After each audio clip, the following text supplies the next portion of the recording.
young, dumb American, arrogant, throwing fits, ripping shit, tearing it, imperative. Then I'm killing this mic no matter where I live. These derelict rappers acting the fool, this embarrassing is flagrant. That's the nature of this entertainment, and we can't even change it. Guilty before arraignment, now the system tainted. But when we speak, they all laugh at us.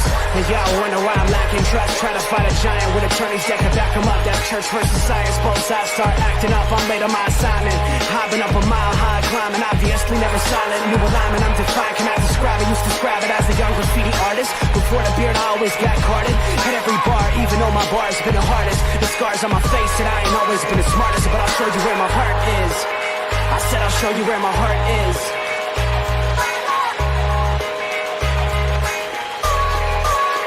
I can show you where my heart's at. See it on my sleeve. Even if the beat stops, my soul will not leave. If I never stood tall, nobody will ever see. I can show you where my heart's at. See it on my sleeve. I can show you where my heart's at. See it on my sleeve. Even if the beat stops, my soul will not leave. If I never stood tall, nobody will ever see. I can show you where my heart's at. See it on my sleeve. I can show you where the type of guy that would ride with the breeze. I'm higher than most people. I'm cold and icicle freeze. I'm liking to Mike Tyson. I'm a bison, a beast. I'm hot like Jamaica, like right by the beach. My pops is from a spot where they're fighting for peace. 8 years old, out there watching people fight in the streets. All these sirens only make the violence increase. Yeah, we're still not loving police.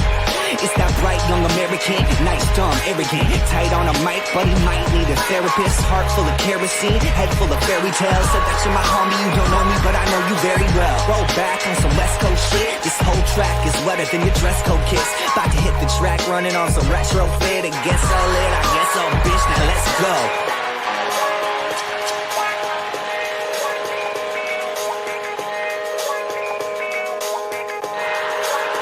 I can show you where my heart's at. See it on my sleeve. Even if the beat stops, my soul will not leave. If I never stood tall, nobody will. Ladies and gentlemen, it's Tuesday. Hang with the fellas. Little sports nonsense and whiskey. Welcome. As you see a water bottle in my hand and not a glass of the delicious brown nectar, I had a rough couple days. And I'm going to do a lot of hydrating. So it's a sober cast for Caleb. I'm sure Pinky will pick up for both of us. I've got one for you, buddy. Don't worry. I got you. Cheers, my guy. Cheers. I got you covered. I appreciate that because there's no way I'm putting that down right now and hoping tomorrow's going to be okay. I mean, you could put it down, but yeah, I'm not. I don't want to play that game. Glenn, yes, going to be discussed for sure. So just saw that. Not too long ago. Already on top of it, we've got a post out there talking about him. I mean, we can just say it now. We'll start off real quick. A true legend, one of the greatest to ever play the game. And as I put out on our post to honor the now late great Willie Mays, arguably the most iconic baseball play in history, with his over-the-shoulder catch in the World Series. So it is something that he provided so much to the game, and his legacy within the game isn't just him. As you know, or if you don't know, I'll educate you a little bit. The fact that he is the godfather of the great Barry Bonds as well. So there is a true history and legacy that he will continue to leave on this game, even after his passing, through himself and others. So it is a sad day for baseball, sad day for his family, but I've always been under the impression that you don't grieve the passing of someone that was able to live a full life. You honor the memory and cherish and enjoy the moments that you got to spend with them rather than the sadness that comes with it. Kind of weird to think about, but the sadness is a selfish act in a way, whereas the happiness and the honoring of that person is more for them. I mean, so I always try to err on that side, regardless of my own feelings. And I feel like it's helped me over the years deal with some major losses of my own.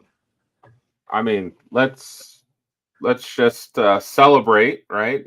He lived till 93. Yeah.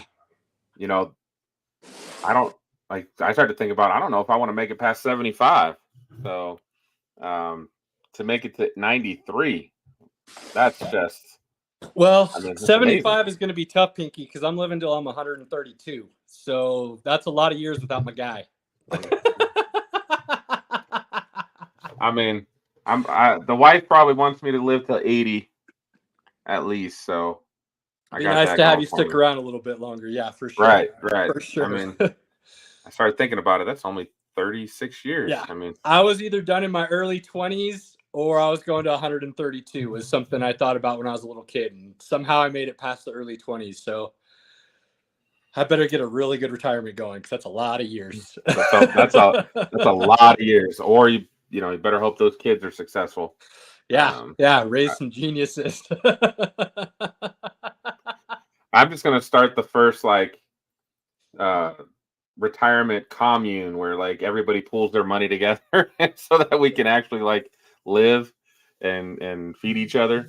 I mean, I'm in. The problem with that is based on what you're saying, I'm gonna have to take care of this commune on my own for 60 years. I don't see that happening. Well, you're gonna have to learn how to self-sustain and have grandkids out there, picking crops. Right? You're gonna have to have that.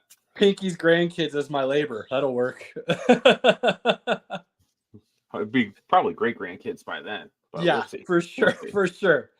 But yes.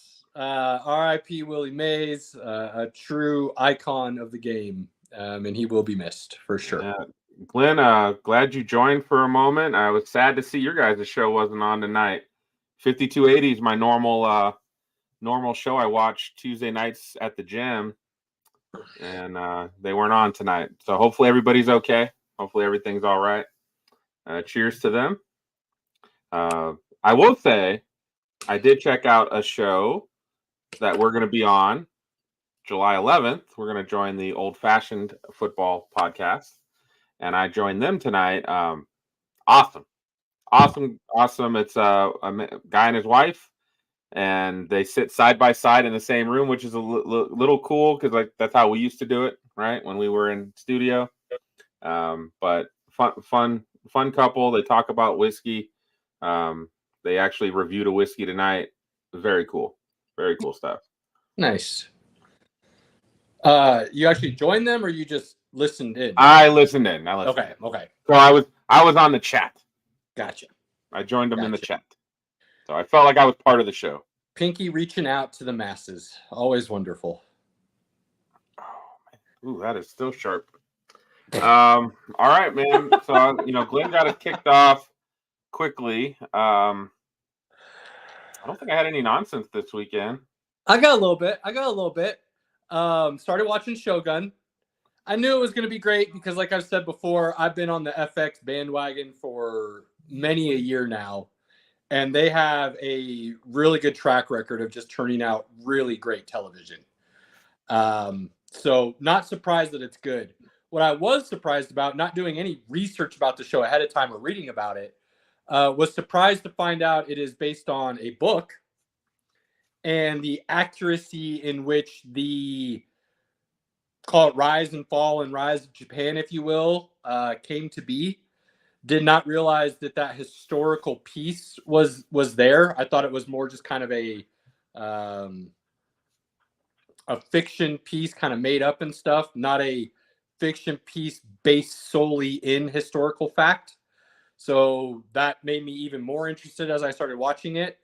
Only, I think I'm almost halfway through the season. There are parts where I feel like it's a little fast-paced, where they could have let some things breathe a little more, but also loving the pace of how they're telling the story at the same time. So I know it's kind of counterintuitive, but I am enjoying it. That's because this was made as a one-time show. There wasn't going to be this was made as there's no season 2. I was wondering that, and again, haven't really looked into any of it because I'm just kind of enjoying what I'm learning and seeing. But so, are we not getting a season 2, or have they announced a season 2? So they are working on a season 2. What that comes out to be, we don't know. But they've signed the main actor back. Is there only one book? See, this is where I really haven't done. Right, it's just one book. So season 1 was supposed to encompass basically the entire book. The story, yep. And now they're going to go off script, which is always incredibly dangerous. Okay. Correct. Okay. Well, I mean, so far I'm liking what I'm learning. And So there's seeing. As you get to the end, it is wide open. Because the Shogun hasn't become Shogun. Right. And so I think there's still room. Obviously. I think it's also really cool that if you watched, and I know a lot of people hated it because of the whitewashing that took place, but if you watch The Last Samurai from Tom Cruise, this feels like the preemptive to that movie. Right. Which is cool to think about in those historical terms. I feel like they watched that movie. I think they watched that movie, took that as just something to have in their mind as they were building this world. So I think it's cool to kind of know those historical pieces and kind of how they move forward into those scenarios, if you will. So I love history, truly love all history. And anytime I get a chance to learn more than what I already knew, I'm all for. And again, it's at the end of the day, it's very similar to Game of Thrones, where it's multiple people fighting for control. Sure. But I mean, let's be honest, that is history, right? Real life history is always houses upon no house trying to become a house, constantly feuding and battling with each other to gain that power. So it's cool. I love it. So far, I'm really enjoying it. I don't see that changing. So happy Father's Day. Thank you. You as well, sir. To you and all the fathers out there. Hopefully everybody got to enjoy some time, relax. Hopefully the wives and kids, mainly the kids, help make it just kind of a relaxing day. That's kind of what it should be.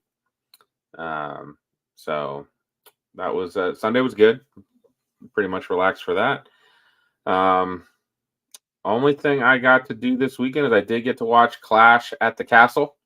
I watched it on replay. I didn't watch the live, but I watched it on replay. I'm told Pinky as soon as I got to the last match, I texted him and I said, if this ends with Drew not winning the belt, I'm out and I'm taking a break. And Pinky didn't even let me finish the match. He immediately wrote back, Drew doesn't win. I stopped right there. Right there, I stopped. I'm taking a break. Guys, if you've watched us at all, you know Pinky and I love our WWE. Okay? We like it for the sheer entertainment value. But when that entertainment value becomes stale and the storylines being written could be done by a 2-year-old, I can't continue to watch. So I mean, I gotta take a little break. I still feel like you got to give Triple H a little bit of run. Because there was a lot of storylines that were built up before he took control. And now he's got to, and sometimes you can't just completely walk away from something that's already been built up. You got to kind of finish that and then start the next thing. So, I don't disagree with you there, but I don't like CM Punk at all. Well, bringing him back is a joke to begin with. I don't understand that. I don't understand why you're allowing Damian. Look, they're going to make the same mistake with Judgment Day that they made with why am I drawing a blank with the family? The tribal chief and why am I drawing a blank? Bloodline.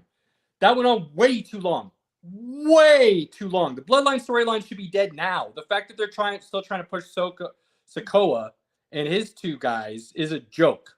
I'm sorry, it's a joke. They should have been pushed to the side. There is nothing about Sikoa that says draw people in. Nothing. Right. They're now making that same mistake with Judgment Day.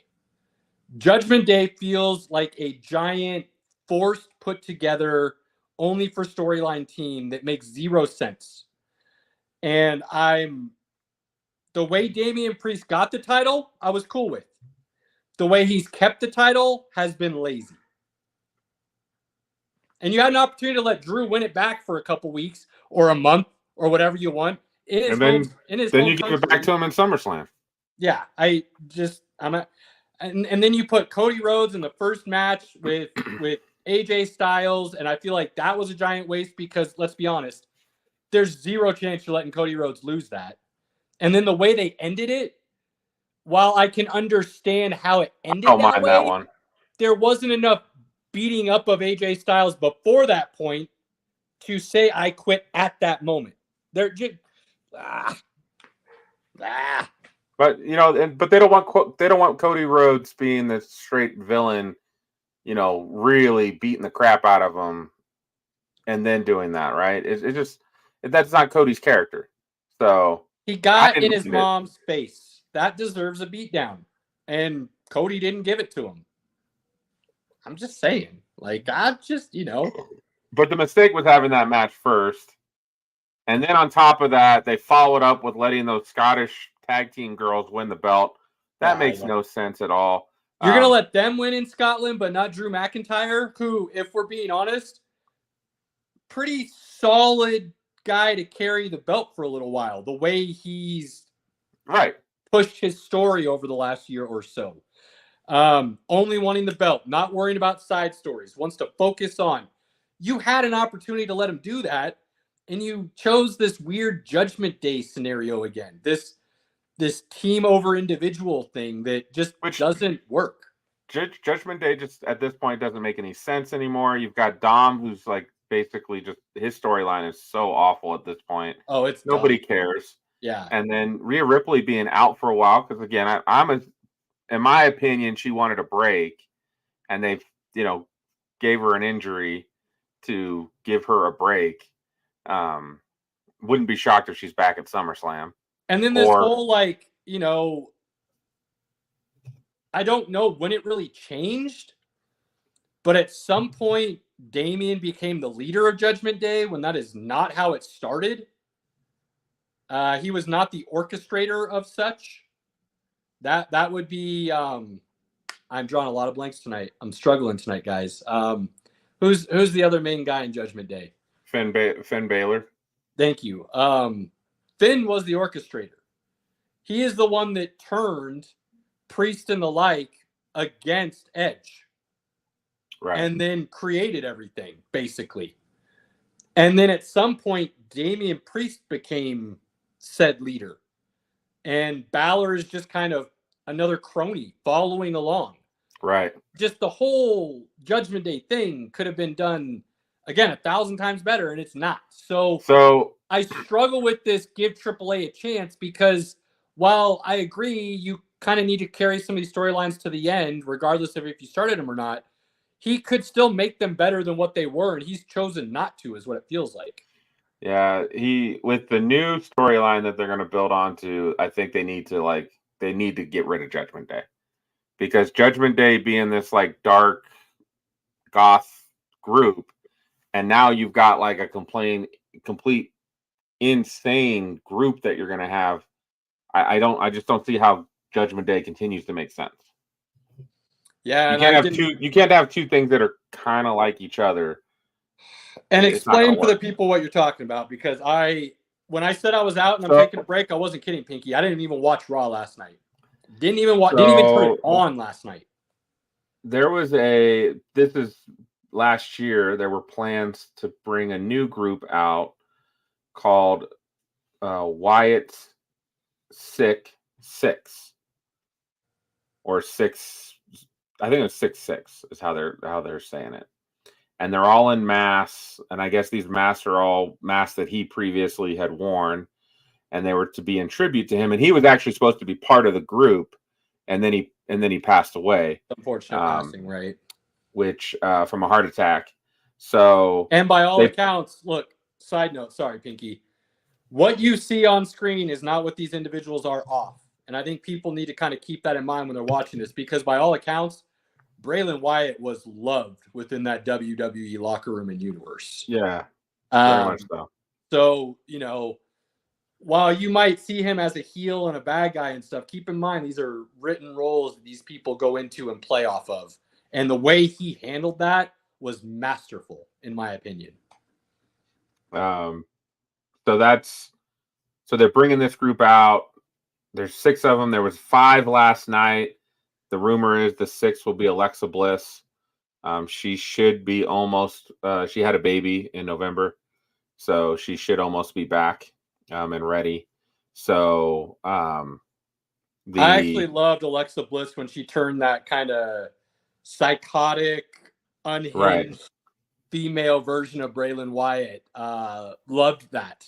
And it would be really cool to see her revive that character when she comes back. So this is kind of like a tribute to Wyatt, as well as now a new faction as well that you have to deal with. But I think these will definitely be on the darker side, which Judgment Day never went really. They're one of their things is a skeleton with a sword, and it's supposed to be dark, but they're not really dark. You got Rhea Ripley that's dressed in black all the time, but nobody else is really portraying that character. Yeah. Judgment Day to me has always reminded me, and maybe it's just because I've never been a big fan of any one of those individuals. I've never disliked them, but never quite been a big fan of any of them. Judgment Day has always reminded me of the South Park episode where they talk about goth and emo. You ever seen that one? Yeah. Where they play off the two and how one says they're this and one says they're that, and everybody else just says they're the same. And they're kind of a laughable joke. Like, that's what Judgment Day has always felt to me. It never had a real hold of anything that was of consequence. And usually after 2 to 3 years, it's really time to move on. I mean, that's just how those factions work. They're, you've got that reign, and you just don't want it to go too long. Like Bloodlines. Bloodlines has gone too long that now it's just stale, and you're just like, can we just let it go now? Can you name, and this is just my opinion, but let's see if our opinions match. It would be rare, but let's see. Can you name the greatest heel group of all time? And in my opinion, nothing's come ever close to it since. I mean, the Four Horsemen were pretty close Solid, to that. But not there. Close, but not there. I would put them 2. And then it'd be NWO, the Hulk Hogan era. When Hulk came out the very first time as NWO and announced that was and still is the ultimate level of heel group. Ultimate level. And they weren't dark. They weren't scary in the sense that they come out with like bad music and the lights off. No, they just came out with the lights on and some music and said, we're going to mess people up. And they went about it. And they went about it hard. So that to me is always that gold standard if you're going to be a heel group. And if you can't get to that level, you've lost all of it. And I think where the Bloodline failed in that sense is while NWO was a group, they still handled business individually. And for whatever reason, the WWE writers decided that Roman Reigns was never going to handle business on his own. He was always going to need interference to be that top dog. And that's why I don't care what anybody says.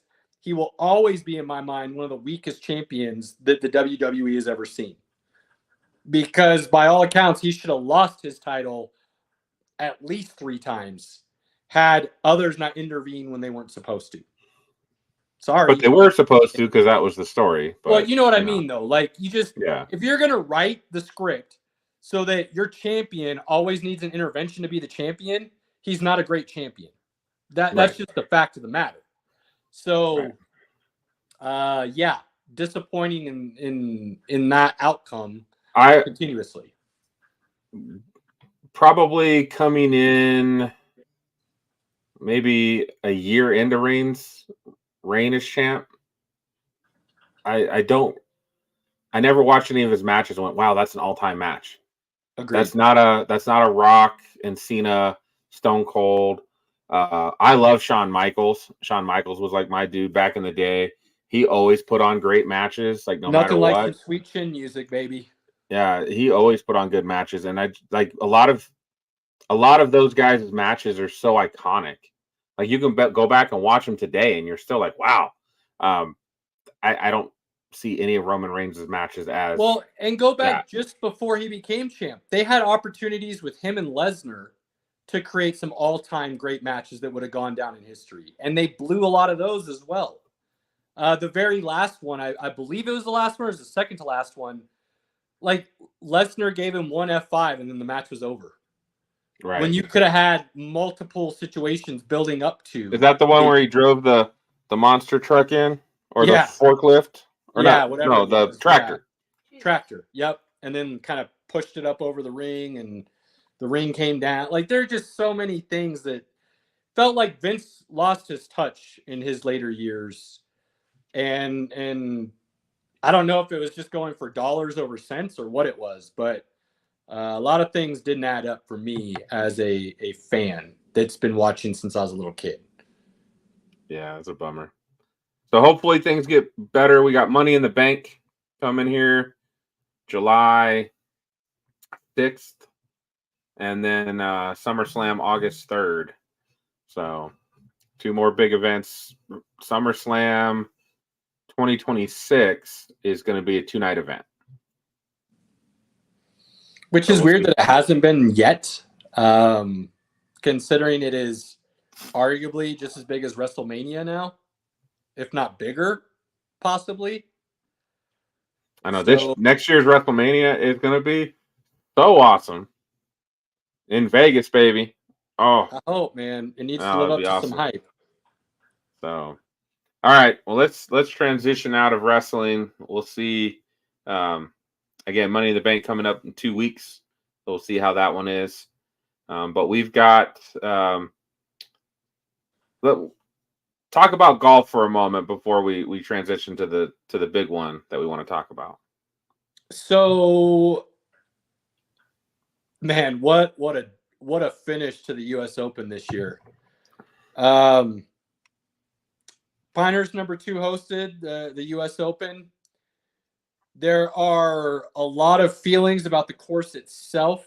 It feels like a love-hate. There is no in-between. I personally love watching golf where the pros struggle. I have no problem watching golf and the pros are like, I would be totally ecstatic with a tournament that had the winner finish above par. I would have no issues with that because to me, it says nothing about their talent. It says everything about how difficult the golf course is. So when I see something like what happened Sunday and the scores aren't insanely low, you see some guys struggling on the final day. You see Rory miss 2 putts inside of 3 feet, which he was like, I believe it's 486 leading up to that point with putts inside of 3 feet over the last year or something like that. And then misses 2 on 16 and 18 to basically blow the tournament. Now, still had an opportunity to win.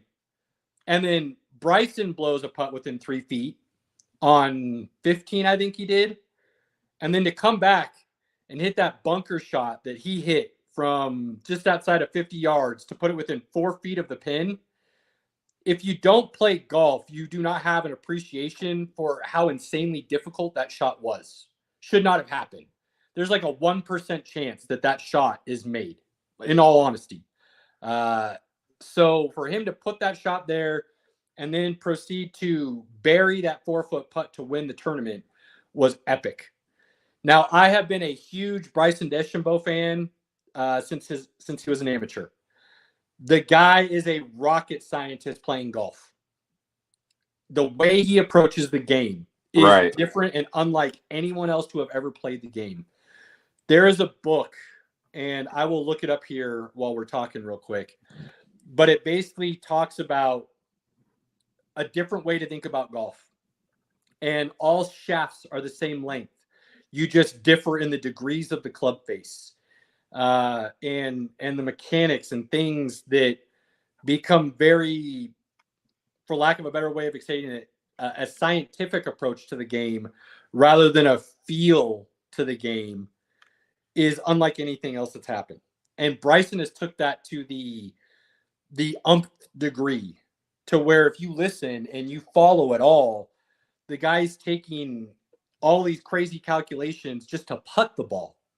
He's not doing it based on feel like most guys are. He's talking about all sorts of different factors from the speed of the green to the length to the wind to the curvature and all these different factors he calculates in his head and then goes and makes a golf shot. I love it, and I always have. Now, there's been a lot of things written about him over the last couple of years. He tried to embrace the heel role within golf for a little while because he was different from everybody else. It wasn't him. It didn't feel natural. He since went to live. He has kind of stayed out of the spotlight to an extent to now win his second U.S. Open and his second major within golf. And I feel like he's truly himself and happy within his own skin. And he's playing really, really well. And I know there's a lot of people out there who feel like him going around and signing autographs until, 10:30 at night and embracing the fans and letting them all touch the trophy and doing all these things is a publicity stunt. And in my personal opinion, you cannot do all of those things if it's not natural. It will come off as insanely disingenuous, and it will come off as only doing for the cameras. And I do not believe that's him. I believe what you're seeing is a true person. I believe he's finally accepted that people are going to love or hate him, and he's going to go out there and be himself. That's hard for some athletes to deal with. I mean, let's be honest. If we're thrown into that spotlight like that, I can't say I would handle it great from the very beginning. I feel like you kind of got to find your way, especially when you're, what is he, 20, 27, 28 years old? Like, he's still, in a lot of sense, trying to figure out who he was. What kind of person he is, who he feels he's going to be, what kind of morals and standards and all of those things he's going to hold on to for the rest of his life. And that's normal of any of us. Does him and Brooks Koepka still have beef? Nah, Brooks came out and congratulated him right after the win. Tweeted, "Congratulations, welcome to the two-time U.S. Open party." So I don't believe there's any animosity there any longer. I truly believe that what Bryson did was he was against the grain so much that a lot of golf, like any other sport or job or profession, if you push against the grain, the natural reaction for most people, for whatever reason, is going to be to try to discredit you or try to downplay or talk down on what you're doing or what you're trying to do. And that happened to him. And then I feel like that was at the same height of Brooks winning all of his major championships. And they clashed for whatever reason over personality and things of that nature. I think Brooks is just kind of a good old boy, to be honest with you. That's just kind of the impression I get about him. And he's always going to be who he is. And Bryson was trying to figure out who he was, and that's why they clashed. And I believe now that Bryson knows who he is and he's comfortable with who he is, Brooks sees that, and they're all good. And that's what I believe it is. I could be wrong, but from an outside perspective, that's what I see and feel. So, anything else on golf before we move? I just want to make sure. I'm looking up that book real quick, just so I make sure I can mention it so people hear it. And I love that a lot of people were, again, Rory McIlroy pretty much gave this away. He had a shot of it down the stretch, and he failed. The book is called, yes. I was going to talk about Rory real quick before we sign off here because I've got some issues with that. But the book that DeChambeau found when he was an amateur and young and took all of it to heart and immediately built his game around it is called The Golfing Machine. I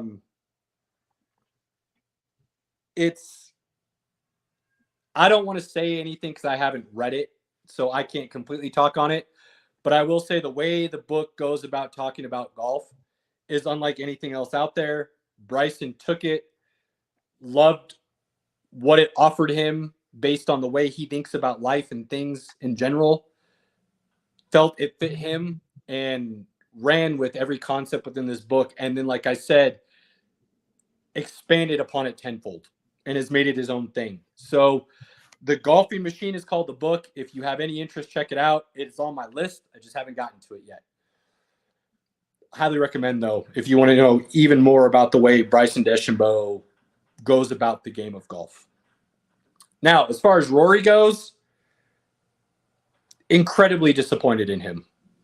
And I think he had an opportunity to honestly make up for all the nonsense he was spewing at Liv and those golfers and the such.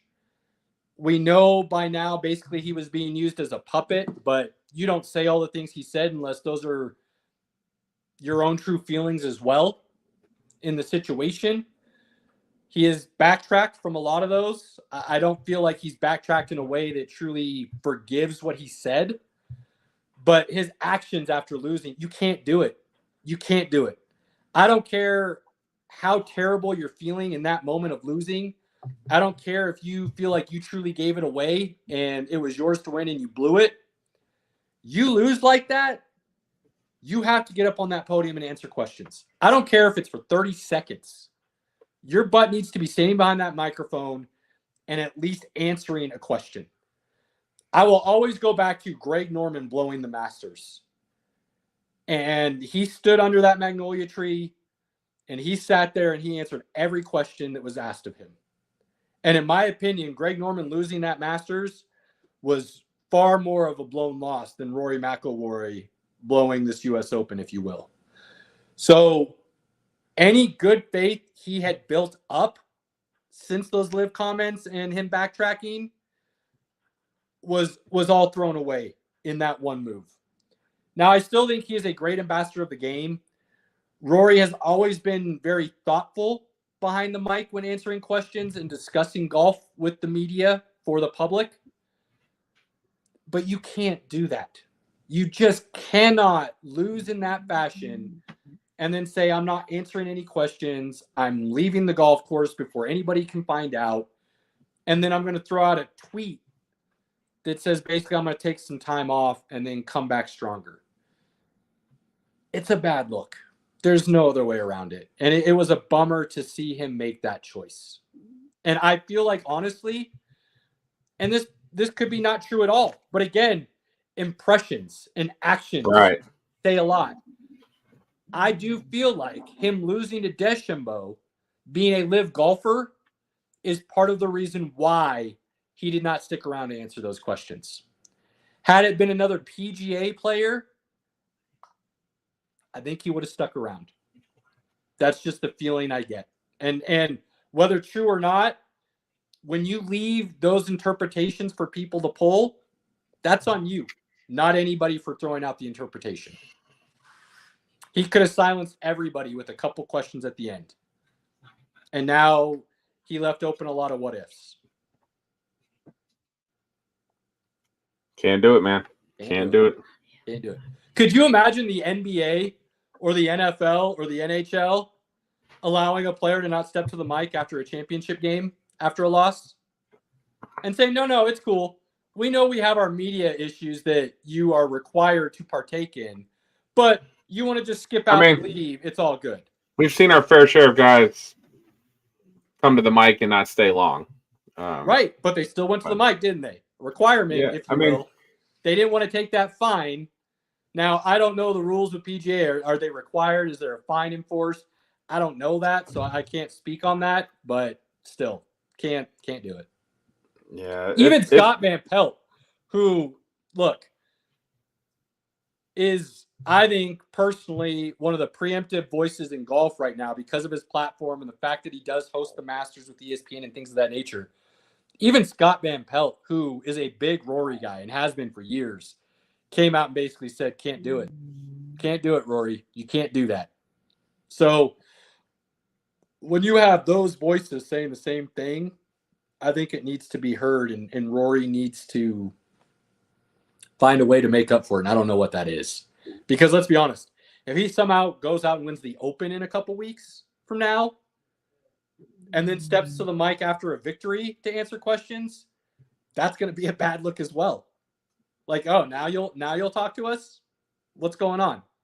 Because that's, in my mind, if I'm a reporter and Rory wins the Open in a couple weeks, my first question is not about, oh, the relief you feel for finally winning that major after 10 years apart. It's going to be, Rory, what makes you feel like it's okay to step to the mic after this victory and not when you lost a couple weeks back? That would be my first question. And I would make him answer it. And if he passes that question and I'm the next reporter up, I'd reiterate it until he answers it. That would be how that should be played. Yeah, you wouldn't be in that. You wouldn't get those credentials no more. You'd be out.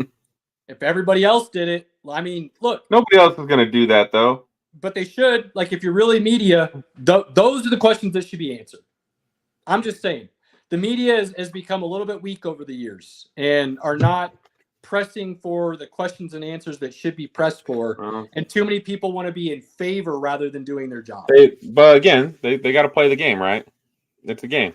And if they want to get interviews in the future and private sit downs and stuff like that, they gotta play nice. Yeah, but let's be honest. If all media does the same thing and ask the honest, true questions, and the players don't want to answer them or give the interviews, what happens to said player? Are you as popular anymore? Are you in the limelight? No. You will lose that spotlight. You will lose those sponsorships. You will lose those partnerships. That's the honest facts. It goes both ways. If you keep winning, you'll still be okay. Well, you'll make that money for sure.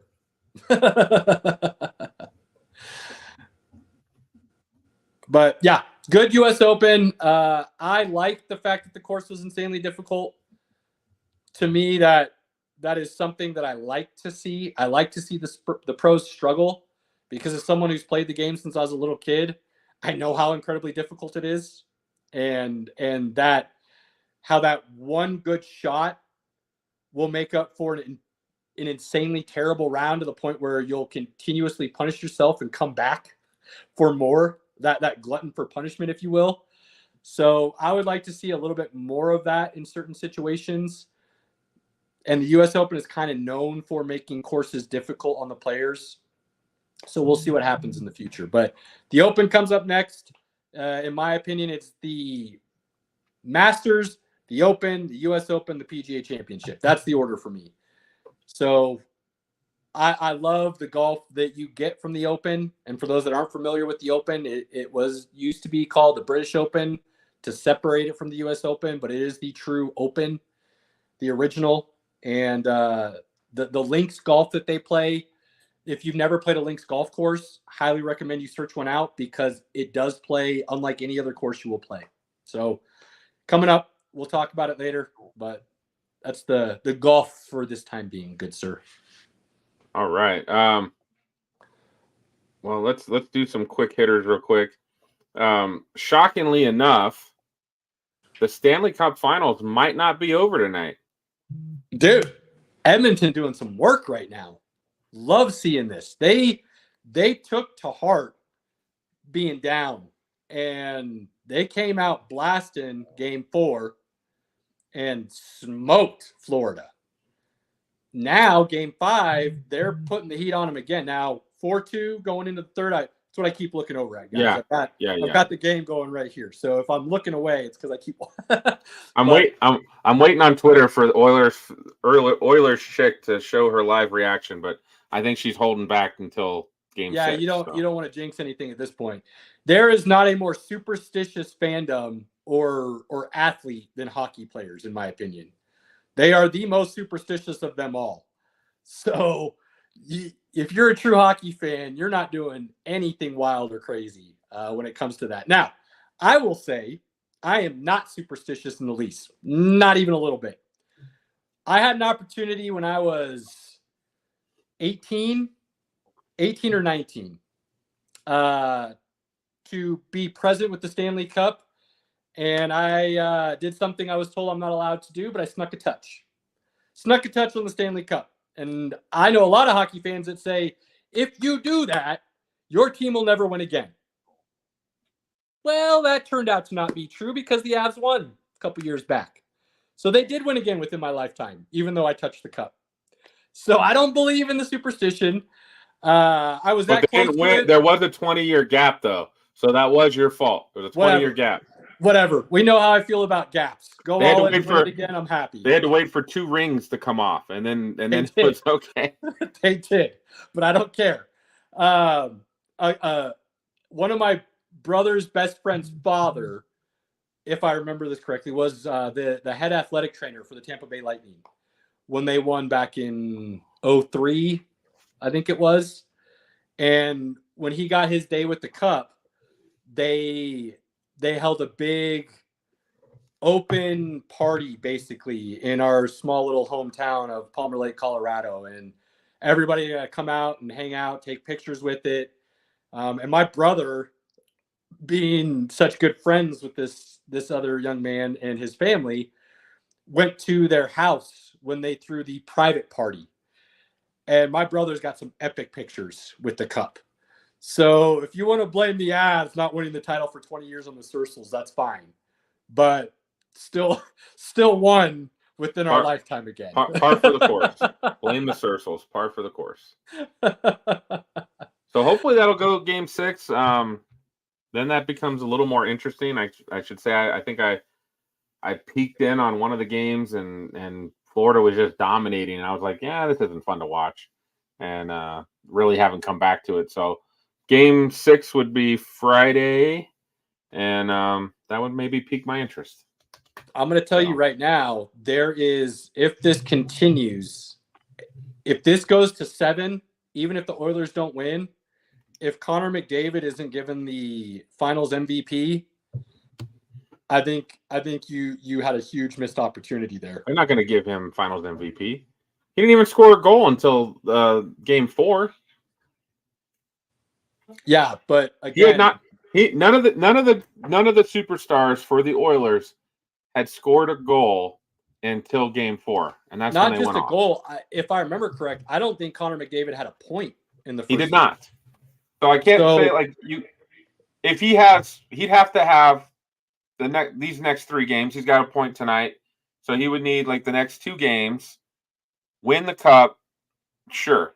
No, if he wins, it's definitely Connor McDavid. I'm saying who's on Florida done anything to they're going to be they'll give it to the goalie. Nah. If it goes to 7, if it goes to 7, to me that means Connor McDavid showed up and showed out. That's what I'm thinking. Yeah, you don't give it to a loser. I disagree with that. I think there's been plenty of times where the best player was on the losing team. And I think to give it to somebody just because their team won, I think is a cop-out. That's just not how they do things, though. That's just not how they do things. I don't care. I don't care how they do things, Pinky. I don't think that the winner should get it just because they won if they weren't the best player. They should go to the best player. I mean, the regular season MVP hasn't always gone to the guy who shows out in the playoffs, right? So no, because the votes are in before then. Right. I get that. I'm just saying. I mean, there's been too many. Andre Iguodala getting that Finals MVP over Steph Curry was a joke. And people are like, well, he beat up LeBron. LeBron still averaged like 38, 6, and 6 in that series. But he beat him up. So, like, I don't want to hear how Andre Iguodala beat up LeBron James and deserved. No, he was a role player who had a nice series. Without Steph Curry there, who averaged like 26, 6, and 6 in that series, Andre Iguodala doesn't even score. So, I don't. The media is terrible sometimes when it comes to voting for these trophies. Are they, Caleb? Are they terrible? Just awful, man. They're terrible. Just awful. Just like Charles Barkley. They're terrible. Terrible. Just terrible.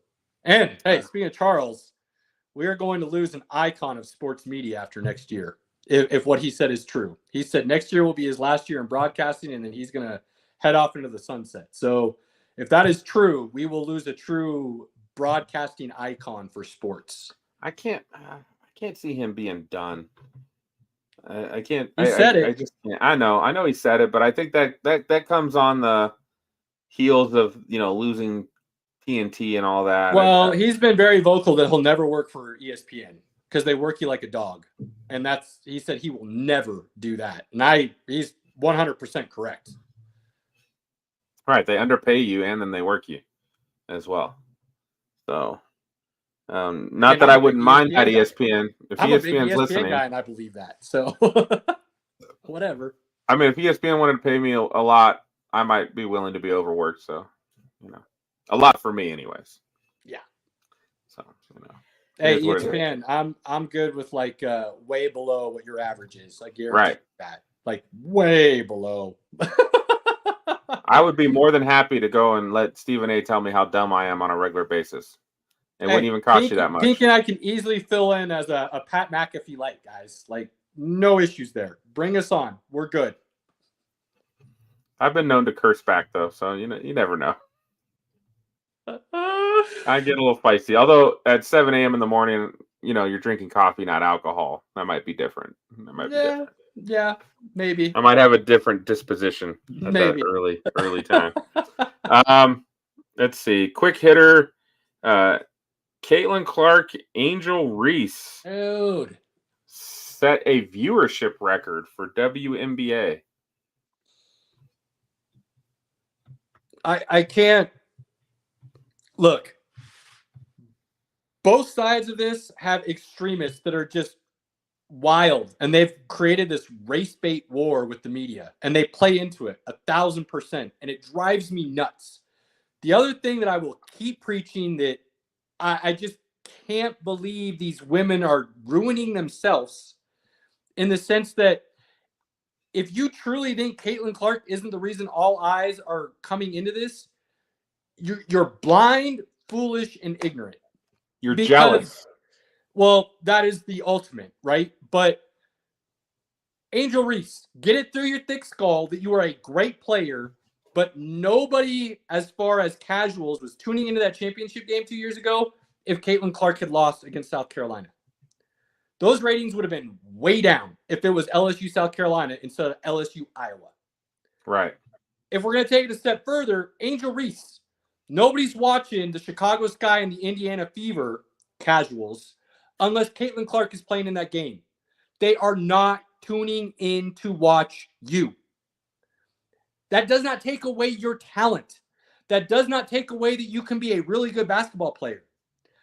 But if you're going to keep trying to push against the brick wall, you are going to lose. There was a stat that just came out that the WNBA is projected to lose $50 million. Do not sit here and pretend that you are all of a sudden the reason eyes are on the game and that you are now making the game something that is going to be sustainable. It's not the NBA. Doesn't the NBA help with that? I believe the NBA supports all of it. The NBA has literally financed the WNBA since day one, and that has not changed. Why are they now getting charter flights? It's not because of Angel Reese. We have to start being honest about the conversation. Now, one, you be honest about the fact that there are a lot of eyeballs on the league now because of Caitlin Clark.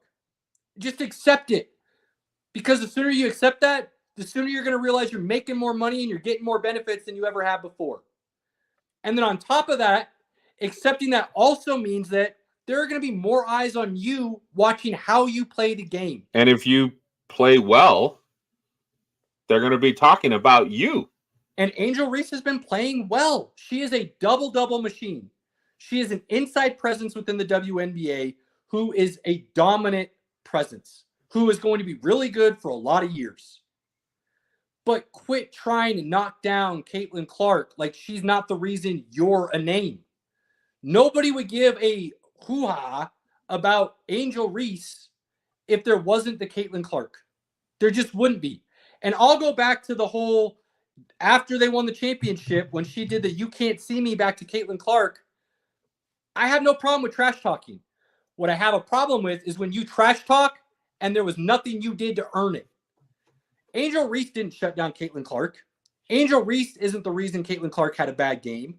So don't do the trash talk back to Angel Reese or to Caitlin Clark from Angel Reese. It was a weak trash talk moment. Who should have been doing the trash talk was Flojo or one of the other guards who put Caitlin Clark and shut him down. That's the teammate that should have been doing it. But it didn't.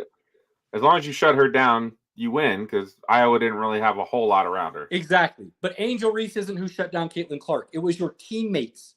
Let your teammates have that moment. If they want to make that gesture, do it. Angel Reese didn't do anything to earn the trash talk, in my opinion.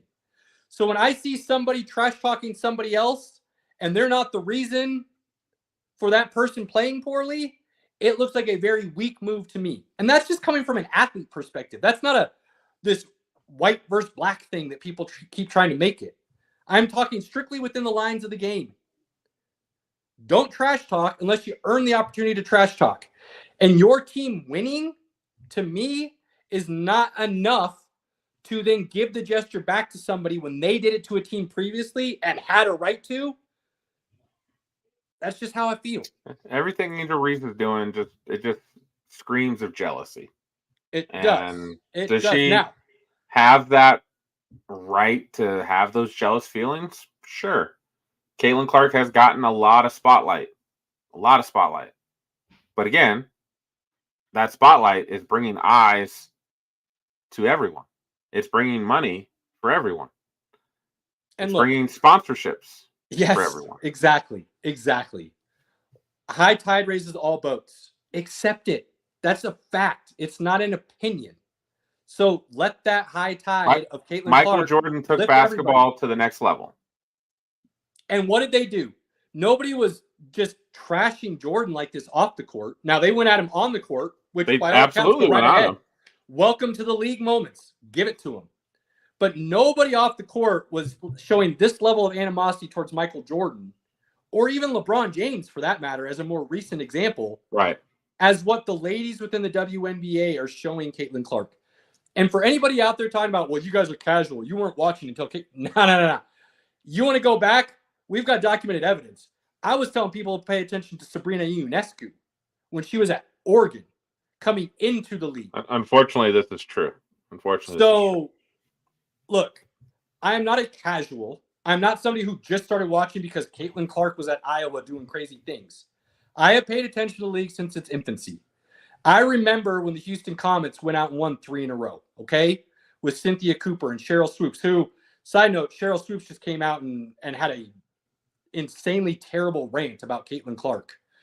You want to look it up, go look it up. I'm not going to talk about it now because I don't want to give Cheryl Swoops this credence and credit, because what she said and the way she went about it is just terrible. But I am not a casual. I have followed the league. I do know what I'm talking about. And I am not just on the Caitlin Clark bandwagon. I think she's a phenomenal player, but I also think Angel Reese is a phenomenal player. I've been talking about some of these ladies and women for a long time. So when I'm talking about this, it comes from a basketball perspective, okay? Not the media race bait perspective. Pay attention. Now, moving forward from this craziness, which the other problem with this, Pinky, and the last thought I'll have on it is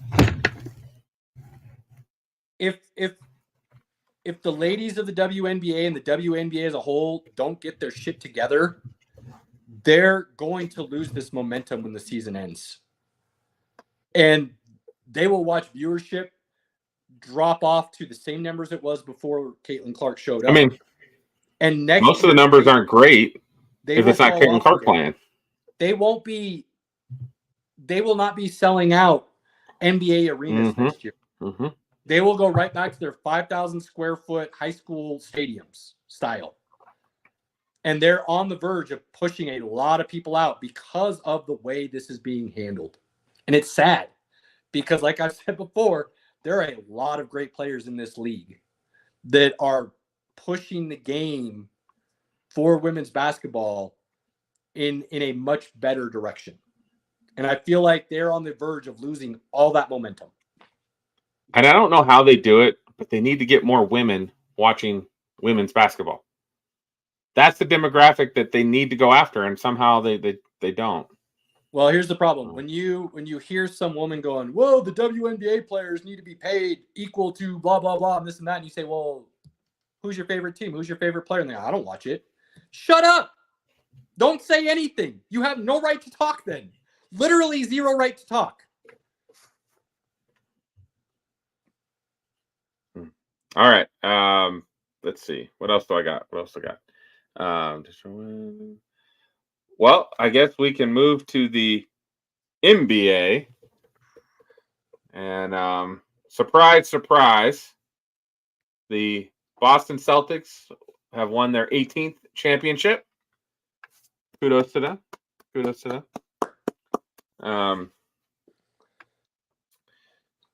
I like Jaylen Brown a lot, and I'm glad that he won MVP. I think he's a hell of a player. I think Tatum, from time to time, like we talked about him, he's a superstar, but he's inconsistent. And I I dislike him always saying he's going to be the face of the NBA. I don't know why. It just kind of rubs me the wrong way. I don't know. Well, we know how I feel about Tatum and Brown. I've been very vocal over the years about that. I do not feel that it's a 1-1A situation on any given night, and they can switch back and forth. And I've said that for years. All that being said, and I said I believe Brown deserved to win Eastern Conference Finals MVP. He had a couple of really good games. He did play some really good defense on Luka. Jason Tatum led his team in points, rebounds, and assists in the finals. And it's only I think it's the 8th time that that's ever happened. I believe Jason Tatum deserved the finals MVP and got snubbed a little bit. Now, I don't believe Brown was unworthy. I just feel like the narrative in the media was such that they weren't going to give it to Tatum unless he had like a 50-point game every game. I believe he played a lot more team ball rather than individual hero ball. And that changed the dynamic of the Celtics team to be more like the Golden State Warriors, the Denver Nuggets of recent memory, go all the way back to the San Antonio Spurs. When you play as a team, you're really hard to beat. And I believe that's what Tatum did. He changed his game to do that. And because he did that, people took it as he didn't have a great series and downgraded him for it. And as somebody who's been really hard on him in the past, I saw something the exact opposite. And I do believe he actually deserved the MVP over Brown. And I heard Brian Windhorst this morning on Get Up and then again on First Take basically say, I would have been really happy to see 5 votes for Tatum, 5 votes for Brown, 1 vote for Drew Holiday so that they split the trophy. And I think that would have been more justifiable than just Brown winning it on his own. I don't hate that Brown won. So I know this kind of feels like I'm saying, something out of both sides of my mouth, but I do feel like Tatum got snubbed a little bit in that situation. Yeah, I'm okay with it. It's good. Now, I through social media, I put out a list when the Eastern and Western Conference Finals started. And I said, right before those series started, it was Minnesota, Dallas, Boston, Indy. And I've had some people try to get on me for that ranking. And I've tried to make it very clear, and I said it on our live podcast and in writing, that ranking was solely based on the fact that Porzingis was out. If Porzingis played, I said I had Boston as a co-favorite with Minnesota. Minnesota fell on their face in the Western Conference Finals. Porzingis came back, and I truly believe what he did in game 1 set the tone for the rest of the series. Oh, man. Game 1, game 2. So, he was great. Now, yes, he was injured for game 3 and 4. Didn't really have much of an impact in game 5. But I still believe what he did those first 2 games was so impactful that it completely changed the dynamic. Well, and for me, he's like looking forward to next season. He's the key. If he's healthy, they're going to be damn good again. If he's banged up like he normally is, I think they're good. I just don't know if they're great. Now, I think they're beatable. To take it a step further, there's a couple things here I want to discuss with the Celtics. I said it last week. I'm mad at Boston and Denver because Boston screwed us out of a great championship last year that should have been Boston-Denver series. Denver screwed us out of a great championship this year that should have been Boston. Right. And Brian Windhorst again said something that I've been saying. If Denver plays Boston, he believes that Denver may have been the winner. He believes they would have pushed Boston to the brink because they couldn't figure him out. They beat him both times they played this year. Now, they were close games both times, but Denver had a bunch of close games against the Lakers too and still swept them. So I am, as a fan of the game, not just a fan of the Denver Nuggets, as a fan of the game, I always want to see what I believe is the 2 best teams play. And the beauty of sports is that the two best teams don't always meet each other. Now, with series, the NBA, the NHL, baseball, things of that nature, when you have a series, you're more likely to have the two best teams play, but it doesn't always happen. Right. Football, you have more of the ebb and flow of that upset because it's a one game, anything can happen. Everybody goes home, kind of like the NCAA basketball tournament, right? Those upsets are going to be there from time to time. It still comes down to matchups. You in the NBA, you can have a 3 seed play a 6 seed, and some people would pick the 6 seed because they're just a bad match for that team. You know, the other team might be better overall, but they're a bad matchup.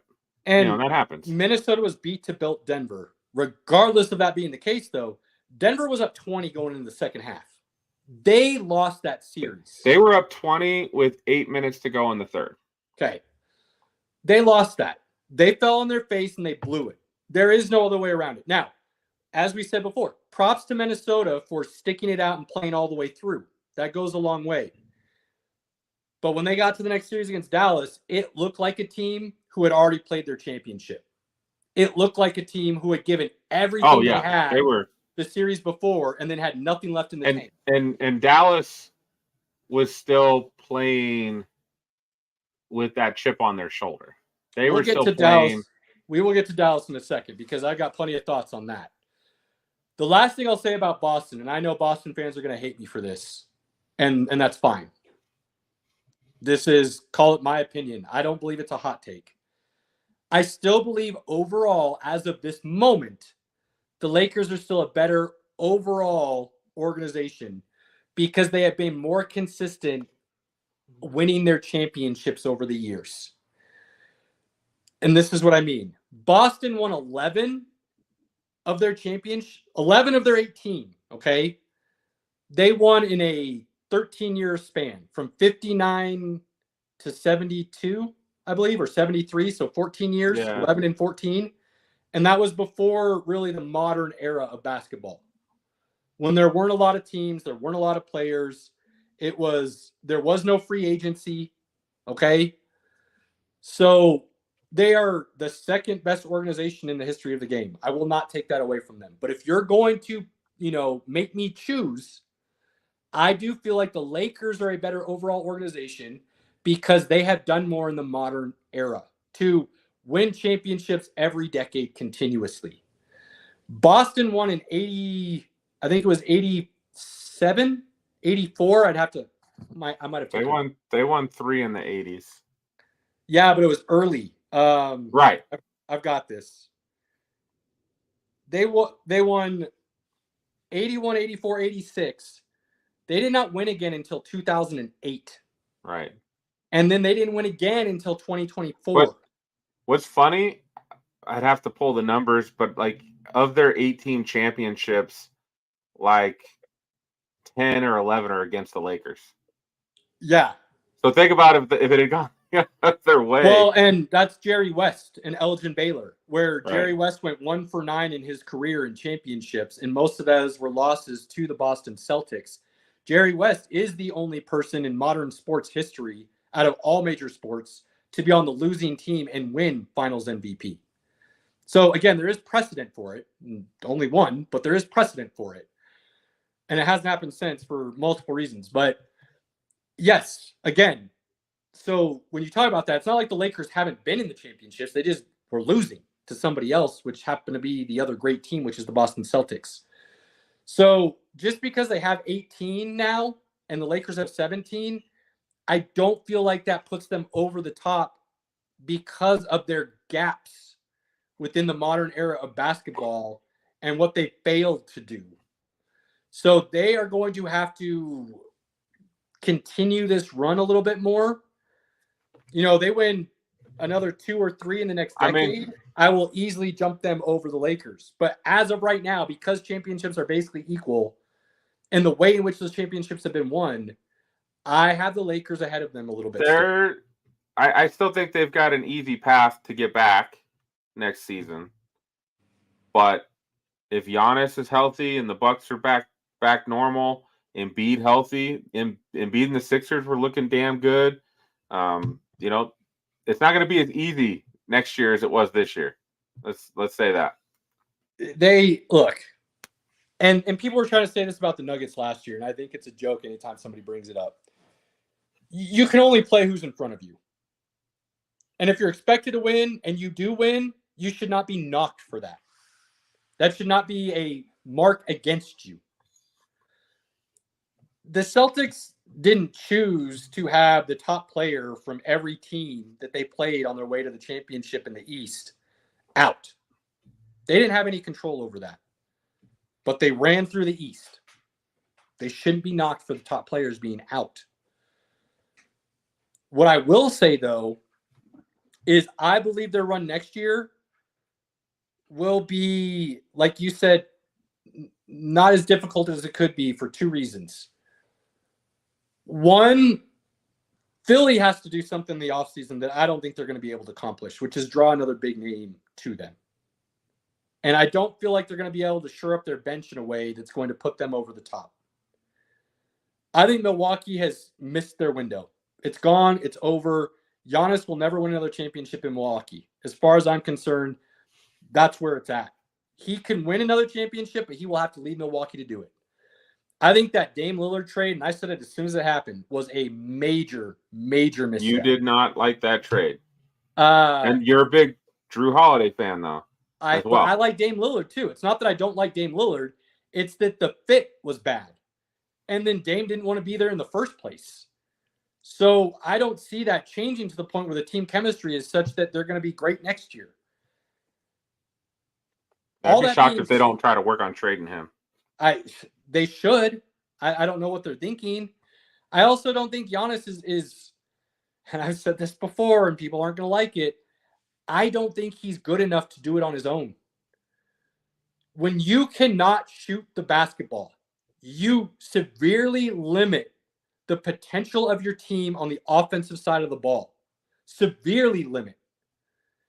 And he cannot be your go-to scorer in crunch time. I don't know if he's definitely developed his shot more than it was, but I don't know if he'll be able to ever develop it at this point to be an offensive threat away from the basket. So that limits his capabilities. And let's be honest, most stars can't do it by themselves in this NBA. No, that's not what I'm saying. You're absolutely correct. I'm not trying to say that. But when your best player is not your go-to player in crunch time, I believe that is a flaw that will hold you back from greatness. Now, they were able to overcome that and beat Phoenix after being down 2-0. There are some factors that went into that, one being Chris Middleton healthy. Chris Middleton then had an injury. He hasn't been healthy since, and he has severely dropped off, a la Klay Thompson style. Right. They can't trade him because anything of value they're not going to get back. Well, nobody wants that big-ass contract either. That's the thing. So they've put themselves in a box that's hard to get out of. Philly has much more opportunity to build than I believe Milwaukee does at this point in time.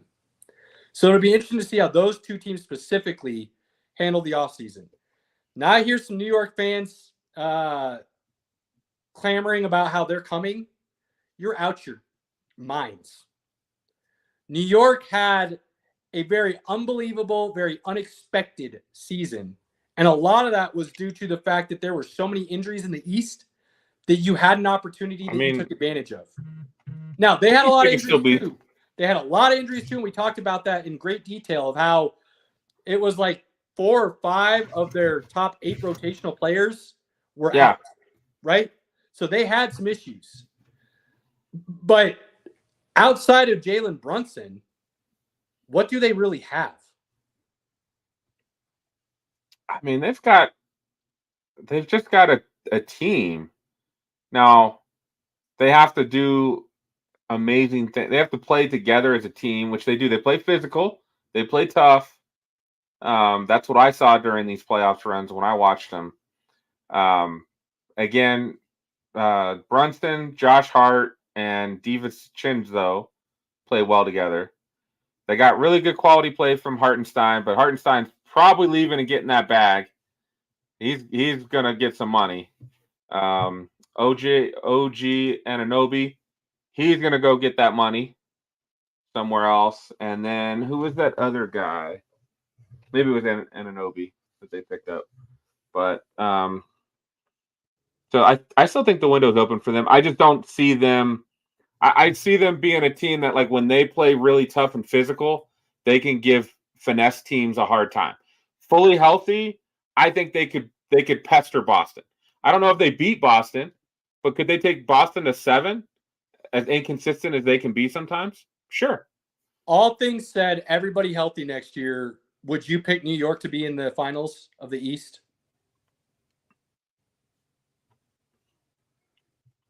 I mean, fully healthy, I still think the Sixers can get there. Sixers or Milwaukee, I will still have. I mean, if you tell me Joel Embiid is healthy, he has no issues. He did not spend 3-4 weeks on the shelf during the season. I don't see any reason they're not in the finals, in the Eastern Conference Finals.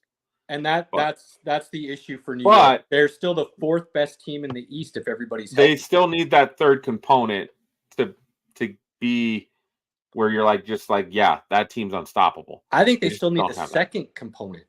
And I think that's their issue. Well, if they you don't get consistency from Maxey. Jalen Brunson. Oh, you're talking the Knicks. Sorry. I was thinking the Knicks. Yeah, you're right with the Sixers. Absolutely. So that's the East. Now, out West, and I've said this a few times, when it comes to Luka, I love Luka. I've talked about that for years now. I've talked about how I have no idea what the hell Atlanta was thinking trading Trae Young for Luka Doncic. We've gone into great depth on those issues. But if Luka does not mature and evolve his game to be more like, for lack of a better way of saying it, Nikola Jokic, where he's less ball dominant and he elevates the play of his teammates by giving them easy looks and easy opportunities, I think Dallas will always be held back. You can't sit there with the ball for 20 seconds, dribbling it around before you make your move and you go to the hoop. You just can't do it. Can't do it. And I understand, like, watching him there when he is, and he goes in spurts, because he's got that like 5-minute stretch where it doesn't matter if you're right on him, you're not giving him any space, and he just gets that jumper. It just doesn't matter. There's like those 5 minutes where he's like, everything falls. But then he keeps trying that same thing, and for like 4 minutes he goes ice cold. And you're like, move the ball around. Yeah. Move without the ball. Cut to the hoop. And again, that might be they don't have enough other players that can play that way, or they don't have a coach in Jason Kidd. I think Jason Kidd's the coach, right? Yeah. Yeah. Jason Kidd, trying to teach them. And again, when you've got two guys that can score like Kyrie and Luka, there is no reason you shouldn't be playing team basketball. Well, let's take it a step further than that, Pinky. I said, and I backtracked a little bit because I do feel like Kyrie evolved a little bit this year, and I've said as much. Now, I said he needed to win a championship to get into a conversation of greatest point guard of all time, because it would have meant he was helping carry the Dallas Mavericks over what I felt was a better team. He didn't do that, so he's not in the conversation.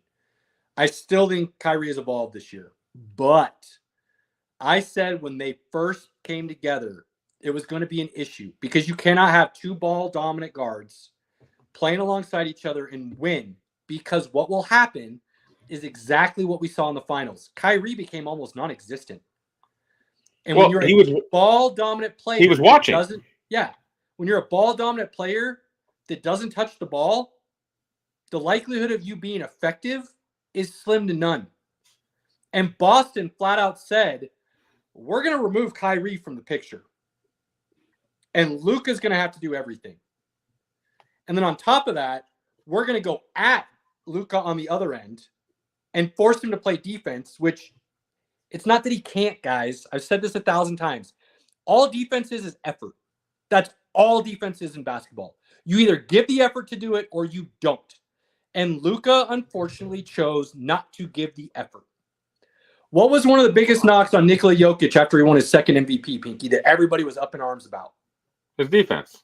He doesn't play defense. That wasn't entirely true, but there were some things that he could have done better. So what did he do in the offseason? He did two major things. He improved his conditioning to the point where he can play basically an entire game and not look gassed by the end. And he gave more effort on the defensive side of the ball. And when I say gave more effort, what he truly actually did was just moved his feet. There are two key components. Well, I'll say three key components to playing defense in basketball. Slide your feet, not cross them over. That's one. Two, you put your hands up. They're not down. And three, you just try. And when you do those three things, a lot of people will say you're pretty good defensively. It's crazy how much that narrative will change if you can do those three simple things. It truly is. And Jokic did that to the point where his defensive efficiency was one of the higher in the league overall. Because he went into the offseason saying, if my team's going to win, these are the things I have to change, and I'm willing to do it. To the point where he came back the next season and they won the championship. And then the following year, he improved on it even more to the where he won his third MVP in 4 years. Luka is capable of doing all that. And they are friends. They are buddies off the court in the offseason. So I would like to think that there will be some conversations had to where Luka will take the offseason a little more seriously in the sense that his conditioning will improve and he will show more on the defensive side of the ball, and he will trust his teammates just a little bit more going into next season. If he does that, Dallas is still very dangerous because they're young, they've got some size, and they've got guys willing to play their role. It's going to be a tough transition, though, for him to learn to share that ball and trust those guys because he's never done it. Well, he's been the top dog. He's been the guy that's like, I've got to score 35 for my team to win. What happens when Joker scores more than 35 most of the time? Unfortunately, the Nuggets do not have a great record. Right. When he scores 25 to 30, they're damn near unstoppable. He gets over 35 to 40, they lose a lot of those games. They do. The track record says that that's not the best way for them to win. And I think Luka could learn a lot from that and just elevate and take his game to a whole nother level. So the last thing I'll say about Dallas, and this is going to sound a little crazy considering the year they had, but I would highly recommend they explore the Kyrie trade market and see what they could possibly bring in return. His value will never be higher. Never be higher. And while I think they could still find a way to win a championship with this duo, I'm not saying they will. I'm saying there is a possibility of it. They got to the finals this year, right? Now, they didn't play well once they got to the finals, but they still got to the finals. I think they would need to play a different – they play the Celtics again, it's going to be over. It's going to be a wrap. They would have to play a different opponent. They would need to change some things, and you're right, probably not play Boston. But there's possibility. There's an opportunity. It's not like we're speaking something that is out of the realm of possibilities, right? This isn't like a 1 in a million chance. They were just in the finals. So to say they could still win a championship with this core, I don't think is out of the question. I think some things would have to be tweaked and changed like we talked about. But like you said, Kyrie's never going to have more value than he has right now, in my opinion. I think it would be worth to see what you can bring in and what you could potentially add to in this scenario. And if you can bring in a couple more scorers, some 3-and-D guys, I think that fits better around Luka and what Kyrie offers. Yeah, they're in a tough spot because they don't have a lot of draft picks going forward. They've got, Kyrie's aging. Luka's right in his prime, but Oklahoma City Thunder's getting better. Denver's still around. Timberwolves are still going to be good. Pelicans are good if Zion's healthy. So Lakers are still, hovering around, right? We don't know what moves they'll make. So it's tough in the West. It's tough. Like the Kings didn't even really make the round of 8, and they were a pretty good team most of the year as well. Golden State, same thing. I think Golden State's probably done now too, but their window has probably closed. They would have to make some serious moves in the offseason, which they've shown they're capable of. They'll blow the roof off of any. I just don't know how much more time. Like Curry started to show those. Is he though? I think he's He still in did. his prime. Oh man, no, his shooting was very up and down this season. He Very still up and averaged down. like 28, 6 and 5 or something like that. I know, but there were games where he just, you he was off. Right. You could be right, but I err for that more on the side of he truly had to carry him all by himself this year due to injuries and Draymond being out and things of that nature in a way that he's never had to before. And they were just a bad team this year. And the fact that they were even able to be where they were was solely because of Steph Curry. Right. So if they're willing to bite the bullet and finally pull the plug on that dynastic team, I would trade Draymond. I would let Klay walk in free agency and bring in talent to give Curry one last run, because I still think I just know what talent's out there to grab. I just don't know what talent's out there to grab. That is the question. And to take it a step further, I already know ESPN Bet and a few other outlets have the Nuggets as second best title odds going into next year behind Boston. Vegas, I think, has them third or fourth, but Denver's a big question mark right now too. They're very likely going to lose KCP, which is a huge part of what they've done. There's no way they keep KCP.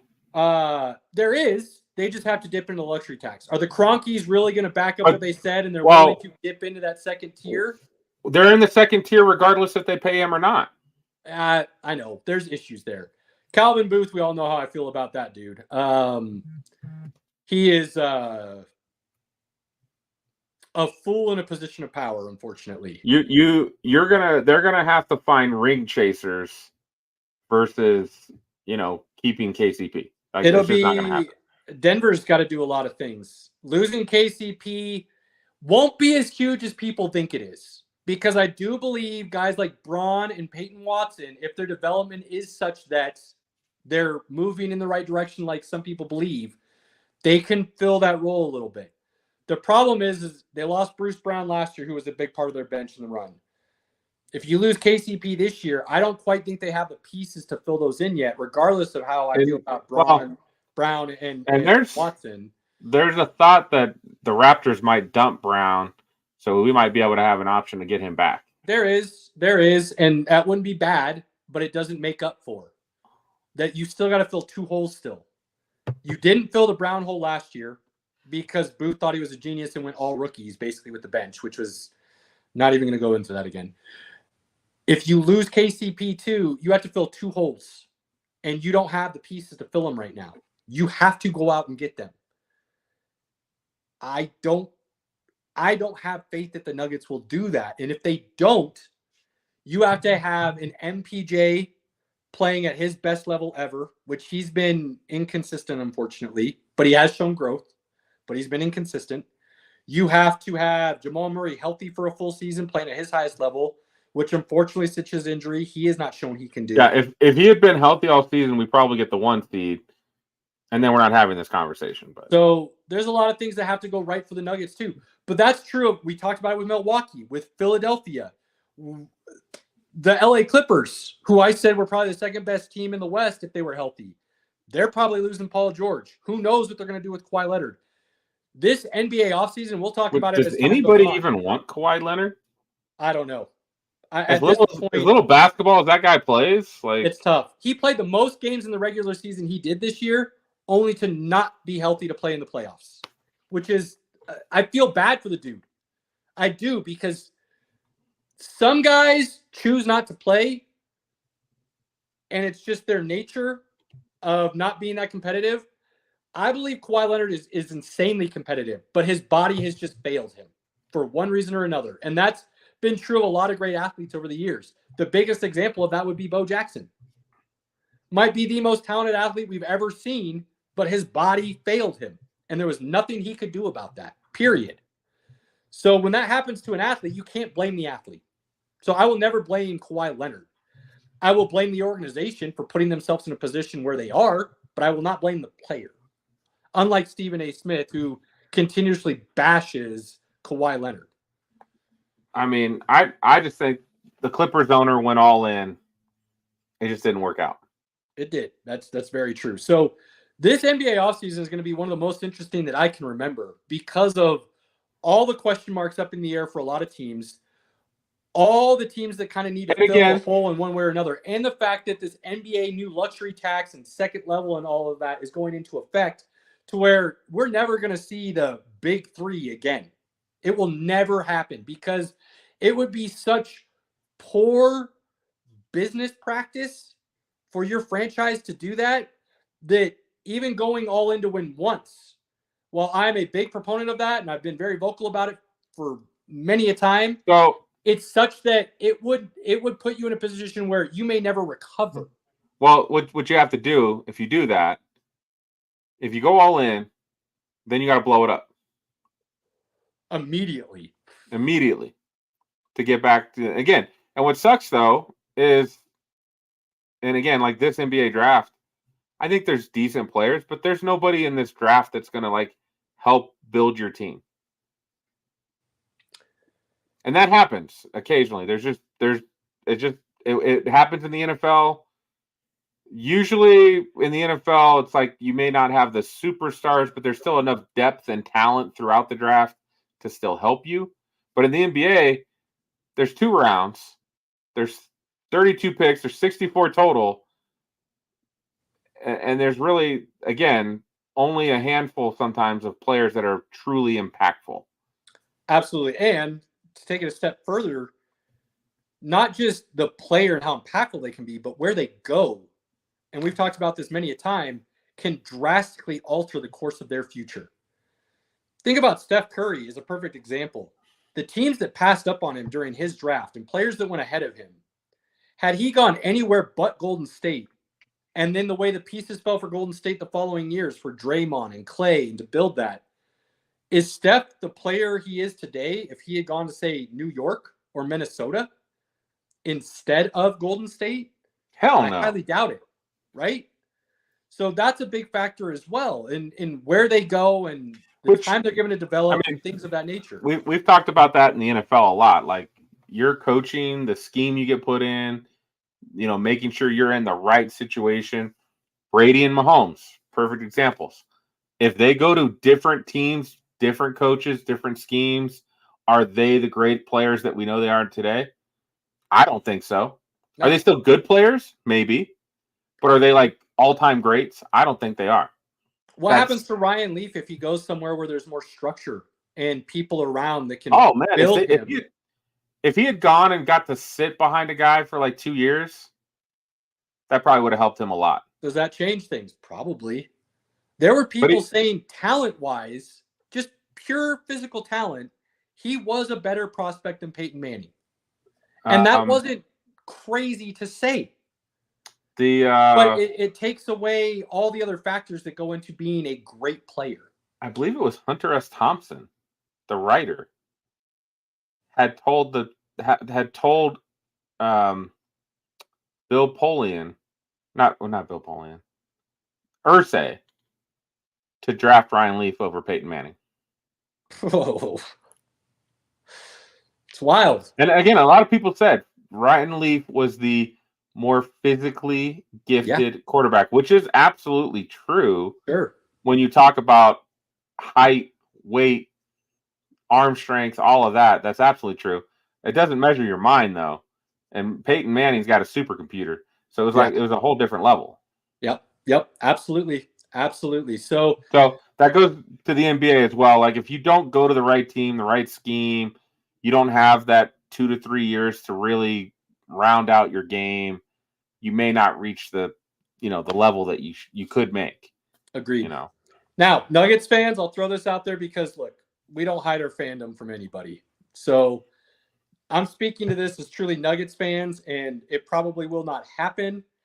And other teams will get the benefit of these 2 players and what I believe they will be able to bring to a team, which I think is going to be really solid role players that can develop into a little bit more. 2 names I have for you that I would love to see the Nuggets reach out on for the draft. And if they got either one of these guys, I would be ecstatic. And that's Shannon out of Illinois as a great scorer, and DJ Reader who can be a solid big man, a la Zach Randolph DJ Reader out of North Carolina State. Oh yeah, that dude's not getting drafted, bro. He is. Trust me, he is. That guy. It might be second round, but he is getting drafted. I promise you. There's his hype train is building. Why am I? It's not Reader. It can't be Reader, isn't it? It's got to be something else. It's not coming up. Look, I'm going on like 3 days no sleep, and I have no energy in my body. So we are experts, honey. This woman. Burns. Wow, Reader. What an idiot. DJ Burns. My bad. DJ Burns. I don't. No idea where Reader came from. My bad. But DJ Burns and DJ Reader is a great defensive tackle, if you were wondering. Guys, I'm out of it. I apologize. DJ Burns and Shannon. I would love to see the Nuggets go after both and grab them. So those are two names I'm keeping an eye on. I would like the Nuggets to get like a Dalton Connect. I don't. They won't get. He'll go higher than that. So. He'll go in the lottery probably, but I don't see Connect being a. He's not a D guy. He's a 3 guy, and I don't see his game translating to the next level in a meaningful way.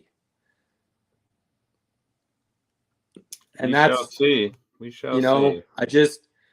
I just don't see him developing as a meaningful piece on a championship team. Fair. Yeah, the Nuggets are again based on where they are, luxury tax wise. They're going to have to draft well, develop well, and then pick up some good role players along the way. Look, Booth made 2 huge mistakes. 3, really. Thinking he was building for a long-term dynasty like the Spurs with going all rookies this year, basically on the bench. It's foolish. The Spurs didn't do that. They were able to take quote-unquote cast-offs and develop them within their system.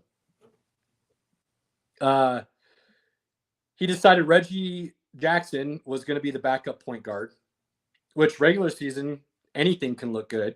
Come playoff time, it was a huge hole. When that second unit came on and you had Jamal and Jokic on the bench, it was a glaring weakness. And the third thing he made a mistake on was thinking you didn't need a big man to spell Jokic in crunch times.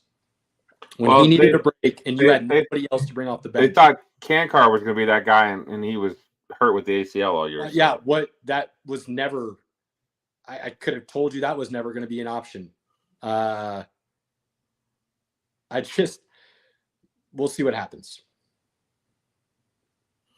So, good stuff. I mean, the NBA draft is coming up. When is that draft? 2 weeks. 3 weeks. Thursday, honey. Not on a Thursday? I mean, it might be. NBA draft. Come on, Google. It is a Wednesday. Oh. It is next Wednesday. Next Wednesday. Close. Okay. And Thursday. 2 nights now. A little over a week from now. And then free agency starts basically 4th of July, which is what I love about the NBA. America's birthday, and we pop off real quick. So the NBA has a quick turnaround with the offseason. We're going to know a lot of answers here really soon. So pay attention. And we'll talk about it more. Oilers won. We have a game 6. We got a game 6. They held on. Right. That got a little close there at the end. A lot closer than the Oilers wanted to see. It was 4-3 with 15 minutes left. So yep, they held on. It was close. All right, you ready for some football talk? Run it. So we talked AFC or NFC East last week. Talking AFC East this week. Before we really dive into that real quick. We got to talk T-Law. Are we going to talk T-Law and Rodgers? Are we going to talk about Rodgers at all? Or are we just going to let that go? Oh, no, we're going to talk about Rodgers, but Okay. that's when we get to the Jets. Just wondering. Okay. Because we're talking T-Law the AFC separate. Rodgers is part of the Jets conference. So I know we had talked last week, since we were talking NFC East, we were talking about Dak, we were talking about his contract situation. Man, T-Law getting $55 million. So I just don't get it. I don't get it. It's definitely well, I think it plays into fear. Like, it's the fear of the unknown. Well, that and you're still paying off of possibilities. Right. As a Denver Broncos fan at the moment, and being in QB purgatory for so long, I understand that fear. Here's a guy who can be good enough to take your team to the playoffs. Is he good enough to beat Mahomes in a battle? I don't know. Yeah, we maybe. still don't know. If the rest of the team is really good around him, could they? Sure. Can you build a really good team around a guy who's getting paid $55 million a year? It's a little bit tougher, right? It's a little bit tougher to keep on those pieces of your team that you need to do that when you're paying a guy $55 million. Well, let's be honest. The Jags have set themselves up to be able to ride that wave for a couple of years because of what they've done around him on the offensive side of the ball. T-Law at the moment is not the best Jags quarterback of all time. That's still Mark Brunell. Yeah, there's not a question about that yet. But he has a chance to get there. Sure. To overtake him. But he's definitely the best quarterback they've had since Mark Brunell. Oh, yeah. So it's not hard to be like, well, do we really want to go back? Now, for me, I would have made him play this year out. I'd have been like, hey, man, you had a great second year. Your third year, you were hurt. I don't know. I've already guaranteed your fifth year. I got to see you this year. You ball out, I'll give you that money. He balls out, then you give him $55 million? Sure. Right? But, that's the price of doing business. Pinky, here's the catch-22. You wait until after this year, it's not $55 million anymore. It's right. 60-65. Which is why we have talked about how Dallas keeps shooting themselves in the foot because instead of setting the market, we're going to get there. They pay to the market. But would you not like to have that extra data and Always. know, and feel confident? Because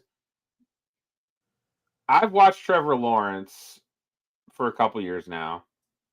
Because I thought coming out of Clemson, this guy coming out of Clemson was put on the John Elway, Peyton Manning, Andrew Luck, Trevor Lawrence. He sure was. The number one guys that are you cannot miss on this prospect.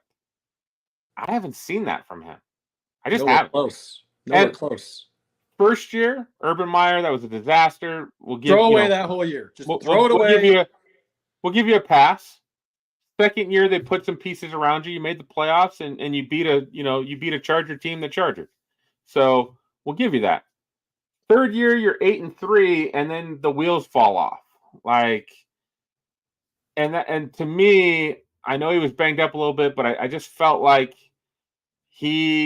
I don't know. So I don't know if he's a guy that's going to raise all tides, which is what you need when you pay him $55 million a year. He's got to make guys better than they are, and I don't know if he's the guy that can do that. Now, you brought up a great point. Now that the Jaguars have helped set the market, Dak's like, I'm better than that. I've already got 8 years in the league. I've got consistent numbers. I'm awesome. We had the top offense multiple years. Pay me my money. And that is a silver lining, if you will, if you're a Jags fan. Don't get too mad at the $55 million. The NFL salary cap is going to go up every year. You set the market, so in the long run, this will be a team-friendly deal. That's the way it works. In doing it early, it's smart. I'm just a guy that I would have wanted to see another year of real good play to make me confident that I'm giving this guy $55 million, and I'm going to have to let when new guys come up for their contract extensions, I have to think really hard if I'm going to give them that next contract, or if I'm going to go ahead and say, you know what, I've got to let you walk because I can't give you that money because it's already going over here. Absolutely. Those are the decisions you have to make when you're paying a guy that much.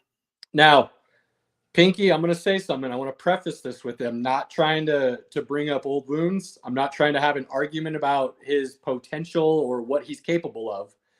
But I do feel like I would be doing a disservice if this wasn't brought into the conversation. And you know where I'm going. I said at the time, I do not see a gap between Fields and Lawrence. And in fact, I said I would have taken Fields over Lawrence, based solely on what I saw him do in 2 playoff games against Trevor Lawrence and the Clemson Tigers. Justin Fields outplayed him twice on the biggest stage. Now, you can say they both went into insanely dysfunctional situations. Insanely dysfunctional. I still believe, though, that if you switch the two, Justin Fields would be having more success than Trevor Lawrence is right now at Jacksonville. There is nothing to prove it, and I understand that. But I also believe Justin Fields has not been given a fair shake in a situation that he's been put around a system that's going to be successful and finally see if he can play or not. Where I believe Trevor Lawrence has finally. With Doug Peterson, these last 2 years, Trevor Lawrence has been put in a position of success, and I don't believe he's in any way lived up to the hype that he had coming out of college. And now you're paying him this insane contract on what I believe is still the potential from Clemson, not any potential he's shown in the league. So it's, half dozen the other. Justin Fields, I believe, is going to have an opportunity at some point this year to play for a good team and show if he can play at a high level. If he falls on his face, I'll shut my mouth and say I was wrong. And I've had no problem doing that in the past. I'll eat some crow. But I do believe at this moment, if the two were switched, Trevor Lawrence would be a backup and Justin Fields would have been playing better. I don't see that at all, just based on the consistency. But, you can stand on your island all you want. Trevor Lawrence would have been playing any better than Justin Fields did in Chicago? Yes. Ooh. Because he is consistent. Because he's consistent throwing the football. Oh, Justin Fields is not. I would not. Okay. I would not say he's been consistent. Look, there are multiple people that have broken down Justin Fields' tape on his plays and said he should have thrown the ball right here, right now to that guy, and he doesn't. Or he was going to the right guy, but he didn't have his feet set. He didn't his mechanics aren't quite where they need to be consistent, and that's been his issue. His playmaking ability is on another level. So when things would break down, which they normally would behind a crappy O-line, he'd run, and he's one of the top playmakers in the NFL. That's without a doubt. That's what made him the best running back in football that year. You still believe if you put him with Doug Peterson, those things don't improve? I think they're better, but I don't think they're better than T-Law, who's consistent. I wouldn't call T-Law consistent. I think that's the difference here. I think he fell off last year from a pace that he was hurt. He was hurt pretty good last year. Justin Fields has been hurt too. It's still again. I'm not trying to have that conversation, so I apologize. You were. You were trying.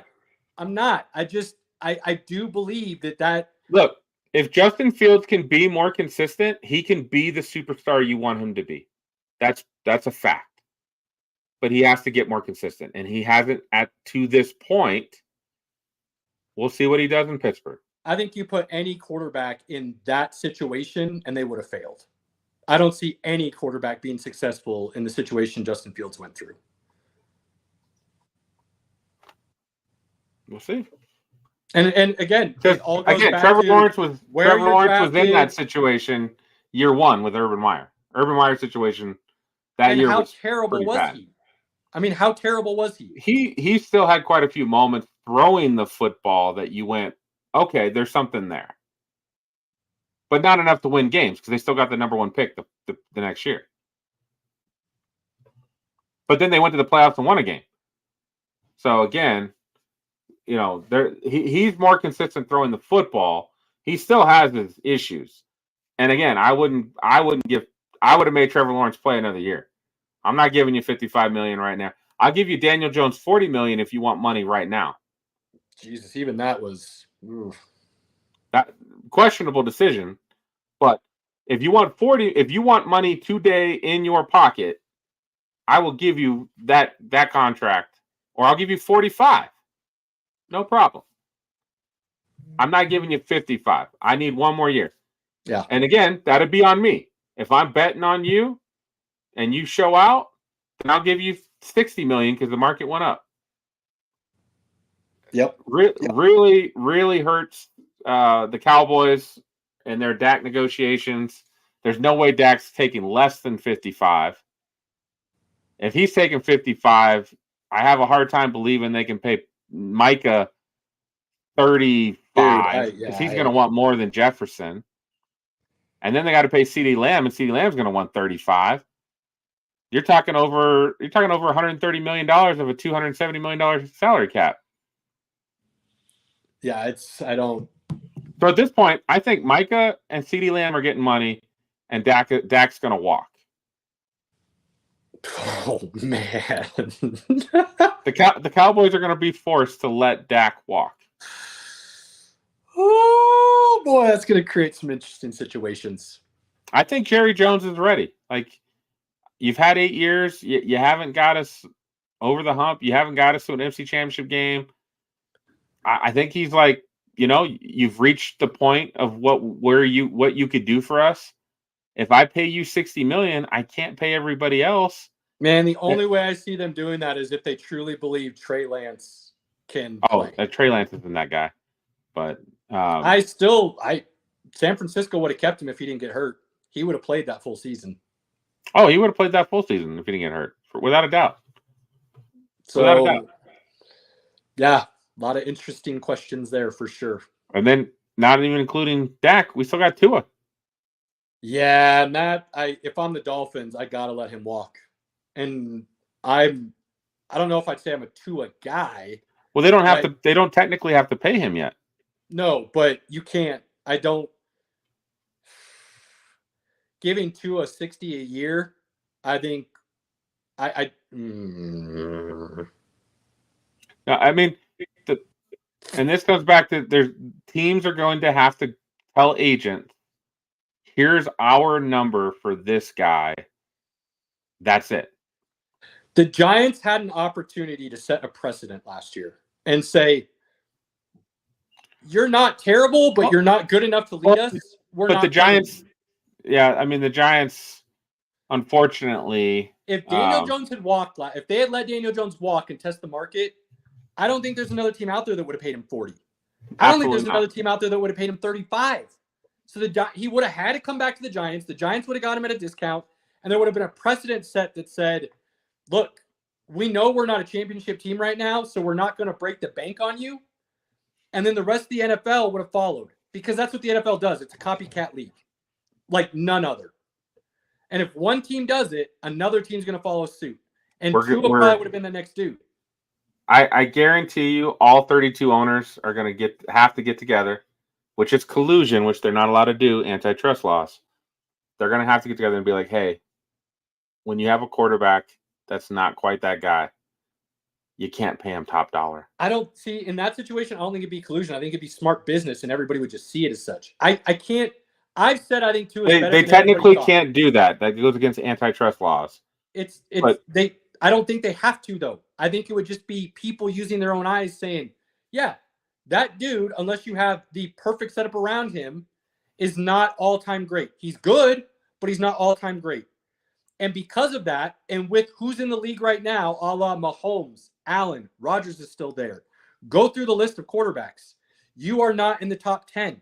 You are not in the top 5. So we are not going to pay you as such just because the market dictates that you're next up for your contract. Some team needs to basically hold to that. And nobody has at this point. They've all And paid. that's my point.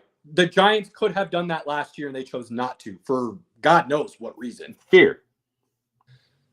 But the fear of someone being, I mean, can anybody be just as good as Daniel Jones? Pretty much. Like, he wasn't amazing. His year, he had 3,200 yards, 20 some touchdowns, and he reduced his turnovers by a wide amount. To Daniel Jones' defense, if you will, he didn't have anything around him in a bad offensive line. So we don't truly know how good he could have been. Problem is he didn't stay on the field. So when you haven't shown me anything that I think deserves that kind of contract and you're hurt, there's no way. I'll start over. Well, he was healthy for his first 3 years. It was this last year they got hurt. Hasn't it been the last two? No, man. He went to he might have been hurt that year, but they went to the playoffs and won a playoff game. And that's when he got paid. But last year he only played like 4 games, 4 or 5. I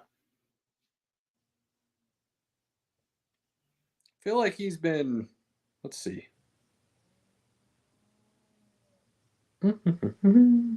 I think he may have missed a game here and there. First year, he only played 13 games. Second year, 14. Third year, 11. So his first 3 years, he couldn't finish the season. The year they went to the playoffs, he played 16 games. So he still missed 1. But that could have been because the playoffs were already set. They rested him. And then last year, only played 6. So he hasn't played a full season yet. I'm not doing it. Yeah, we know they're cutting him after this season, so that's fine. All right. Good luck incoming. Oh, Giants fans, be ready. Be ready. All right, AFC East. We're gonna have to run through this pretty quick. Yeah. New England Patriots, they suck. They're gonna be the bottom of the barrel. Not sure what Gerard Mayo is gonna bring to the table. Right, first time head coach. They have a depleted roster because a lot of guys they have Bill Belichick's ideas for them. Maybe that's not the same for Gerard Mayo. So I still think hiring him as the head coach was a mistake. And not because he may not be a head coach, but I think you had an opportunity to reset and get away from the Patriot way. And I think he's too close to that still, that there's still going to be some of that in the building. And if I was the Kraft family, I would have said, we love you. You're super talented. You're probably going to be really great, but you're going to have to do it somewhere else because we want to reset and start over. And I feel like they didn't do that, and it's going to cost them. But I think that's scary to completely reset. I don't think they want to do that. They're already comfortable with him. That fear of fear is what holds most organizations back. So they the roster is thin. Drake may sit the whole season. He may get in after the bye week. They've got Jacoby Brissett back. They're more than happy to let him get sacked and hit and all that. They probably would be smart to just let May take a red shirt. I don't think they're going to play May unless he shows that he's ready. He might sit the whole year. I do like that they drafted Jalen Polk and Javon Baker. I like those two guys at wide receiver. Agreed. The rest of their draft, I don't know a whole lot about, so I can't really comment. But I like those two guys. Javon Baker, at worst, is going to be a fan favorite just for his media clips. That dude, I became an instant fan with just a couple things he said right after the draft. So I'm in on Javon Baker, and I'm never in on Patriots. So I hope he succeeds. They still have a guy who I think is super talented and has not lived up to expectations yet for a few different reasons. But Kayshon Boutte coming out of LSU was considered one of the best wide receivers until he had a down year right before he got drafted. And that was a lot of people are talking about behind the scenes that he's got some personality issues that he can't get out of his own way. But the talent is there. So they've got potential at the wide receiver position. I think Ramondre Stevenson is one of the top backs in the NFL. And he can put out some numbers too. So it's not that they're going to be deprived of talent in the sense that they don't have some potential coming up. It's just whether or not that potential is seen and they can put a cohesive game plan around it. And I don't have faith with me personally thinking there's still the Patriot way in the building that's going to happen. Is Josh McDaniels still the OC there? No. Did Mayo hire a different OC? Huh. I think they're going to be in contention for the number 1 pick. I think they're at least getting top 5, without a doubt. For sure. Without a doubt. All right. The Miami Dolphins. They let Vic Fangio walk. A lot of defensive players are very happy about that. He's kind of an old curmudgeon. He's not for everybody. That's absolutely the case. I also don't believe his scheme fit what they were trying to do on offense. The bend but don't break situation can work, but when their offense is as McDaniel said, 1 play, 1 score, and that's how you want to run your offense, that doesn't work with a bend but don't break defense. Right. Well, I mean, it can't. I mean, their defense at one point was playing pretty good. They had a lot of injuries, which hurt them. They lost Jalen Phillips to an Achilles. They lost Bradley Chubb to an ACL. They just let Christian Wilkins walk in free agency, which, I mean, he got crazy money from the Raiders. So totally get that. They did bring in Shaq Barrett, Jordan Brooks, and Jordan Poyer on defense. And I like their draft quite a bit. They got Chop Robinson, who's one of my favorite players from the draft. They got Patrick Paul for tackle from Houston. They got Jalen Wright, another running back who can do multiple things. They got Muhammad Kamara from CSU, who's a defensive end, a big hustle guy. I don't know that he's got a lot of moves, but he's a big hustle guy. And then a sneaky good wide receiver out of Virginia, Malik Washington, could really be a sneaky third wide receiver behind Hill and Waddle. They're just in a tough spot. They paid Waddle. Tyreek wants a new deal because his deal is kind of funny money. His deal is only really worth 19, but it says 30. Yep. He's only really getting 19. He wants that new deal. He wants to get restructured. And then you got to pay Tua. And I don't think Miami is dumb enough to let, McDaniel walk or get out of there. But I do think he's in that, hey, you're the wonder kid for a reason. We need you to make this work somehow, some way. Miami's kicker this year is they need to find a way, whether it's true or not, they need to find a way to dump the finesse label. And they need to find a way to win the beat 'em up, grind 'em out games that they, for whatever reason, seem unable to do when it counts. Absolutely true. And something that's going to help, I don't think they can do it. They definitely need the 1 seed if they could get it. They need to play at home. That team, that sideline help is amazing. You don't want to go to Kansas City, you don't want to go to Buffalo, and you don't want to go to Cincinnati. Like, those are 3 places in January you don't want to go. Do not. Nobody wants to go. Nobody travels there, and unless they have to for family, right? That's right. So, but I don't think they're good enough to get the 1 seed. So if they can at least get, the 3 or 4 seeds so they can host a game, that might work.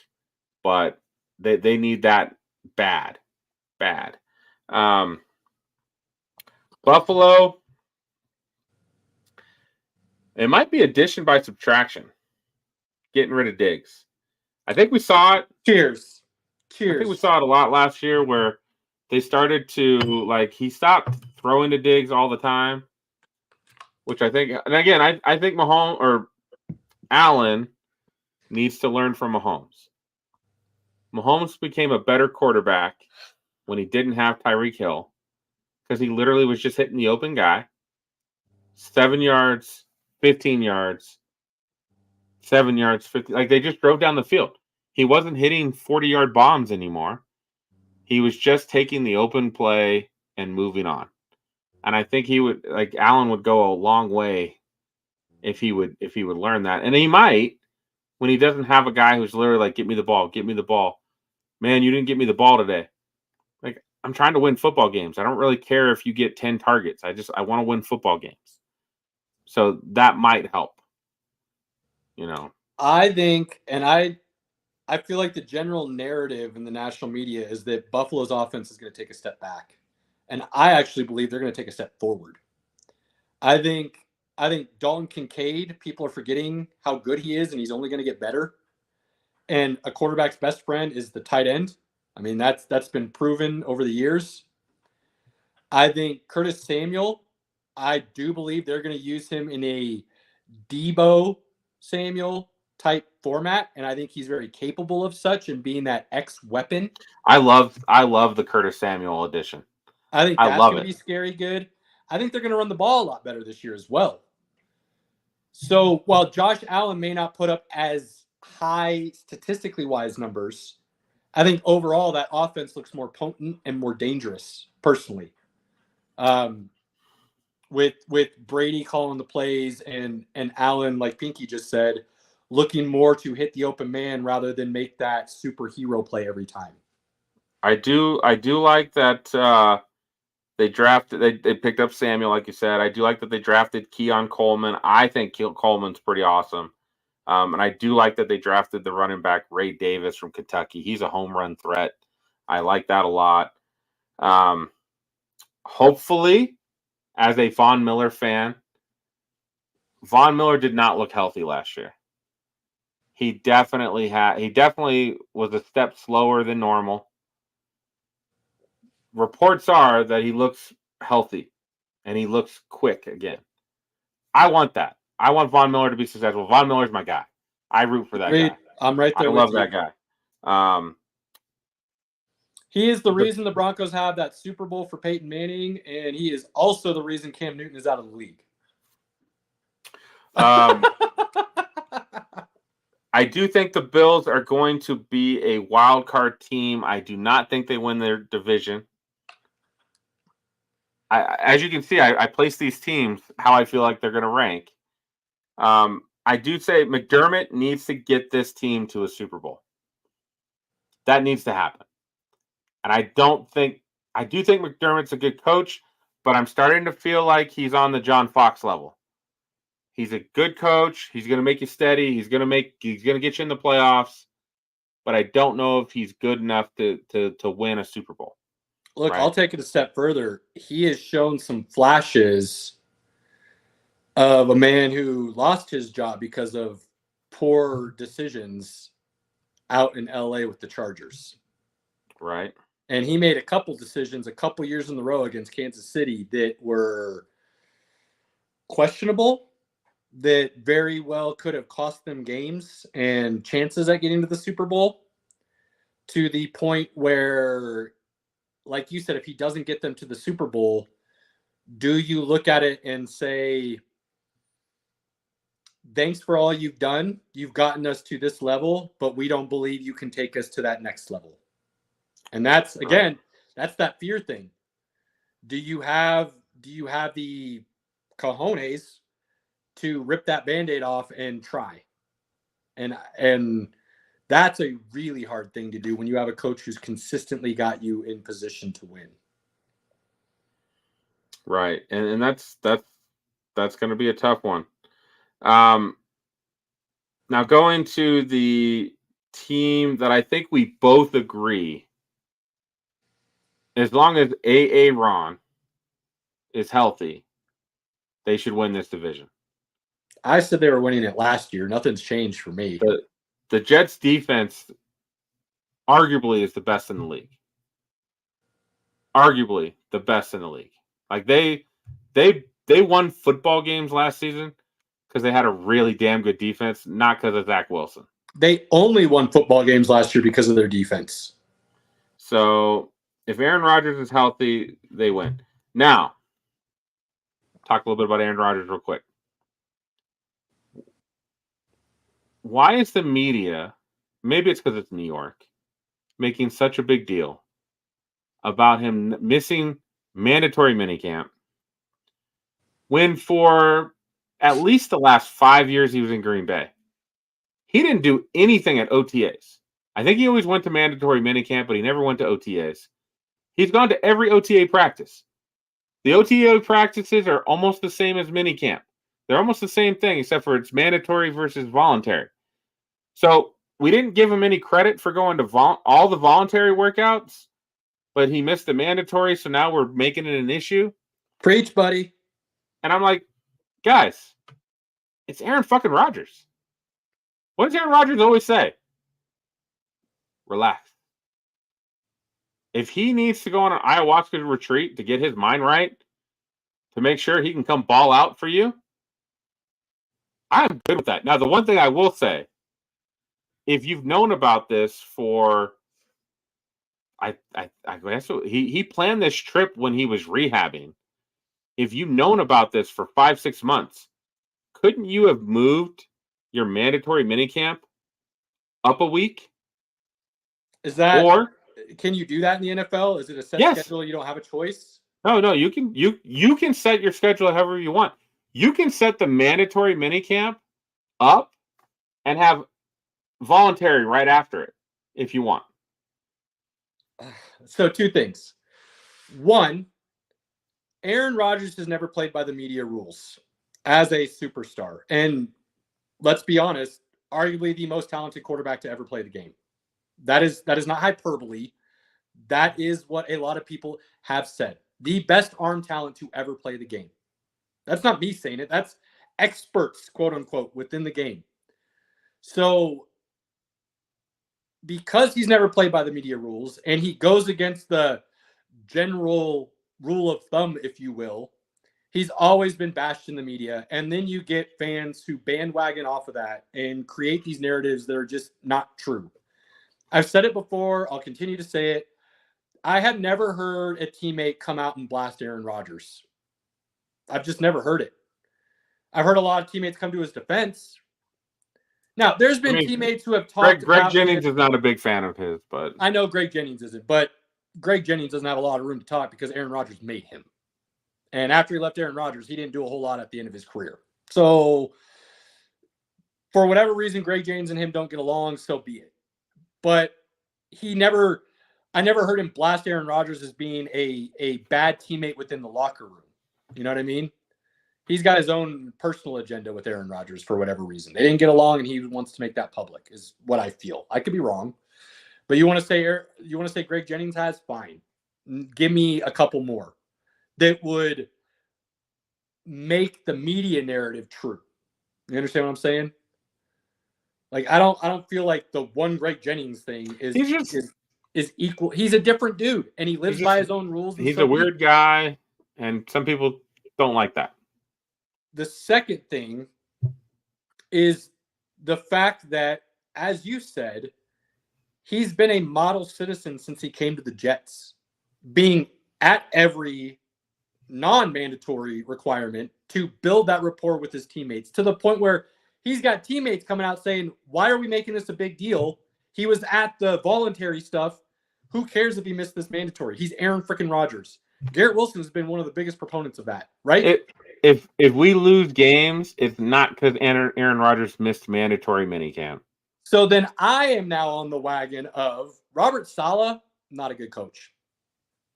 I liked him at first. I thought he had a lot of potential. I now believe he has gotten in his own way, and he could be the reason the Jets do not see their full potential. Which is weird because I also believe he's the reason the defense is looking so good. But if you're going to butt heads with your all-time great quarterback.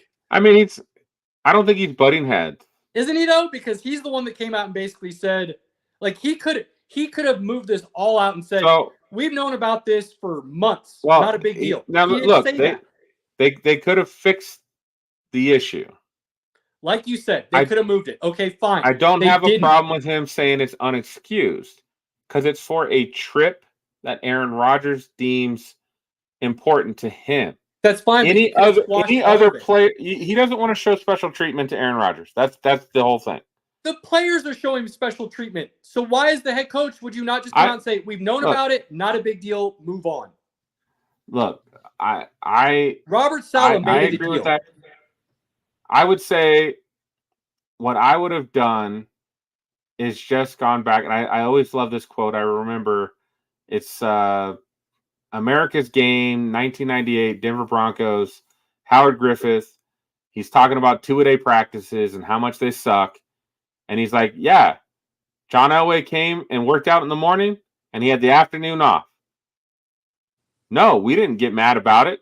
We knew why he had the afternoon off. It's John Elway. Like, he's earned that. He's got everything down. He doesn't need those extra. He doesn't need that extra wear and tear. He doesn't need that extra practice. He's good. That's where Aaron Rodgers is. He's good. He's got it. As soon as Aaron Rodgers runs out of the tunnel and he's healthy, we are not going to worry about this one bit. But because it's June and now the NBA Finals is done, Stanley Cup Finals will be done soon. We just don't have anything else to talk about. So that's why it's an issue. I think the head coach could have come out and squashed this, and it wouldn't have been a story. Yeah, and you know what? He doesn't even have to tell the media that it's excused, non-excused, or any of that. All he's got to do is say, hey, Aaron had some prearranged plans. We wanted to make sure he could meet that. He's not here. We've already, Tyrod Taylor's getting more reps. That's a good thing, right? So no big deal. We knew about it. Move on. Next question. So, I'm excited, though. I'm just as excited as I was last year. I know a lot of people are sick and over it, but the potential that Jets offense has with Breece Hall and Garrett Wilson. They brought in Mike Williams, who, if he's on the field, is really good. They drafted Malachi Corley, who's a chess piece. You can move him around. Jet sweeps, whatever. Scary potential on that offensive side of the ball if Aaron Rodgers plays for the whole season. And then they drafted Braylon Allen, who's another running back that they could spell, who's gigantic.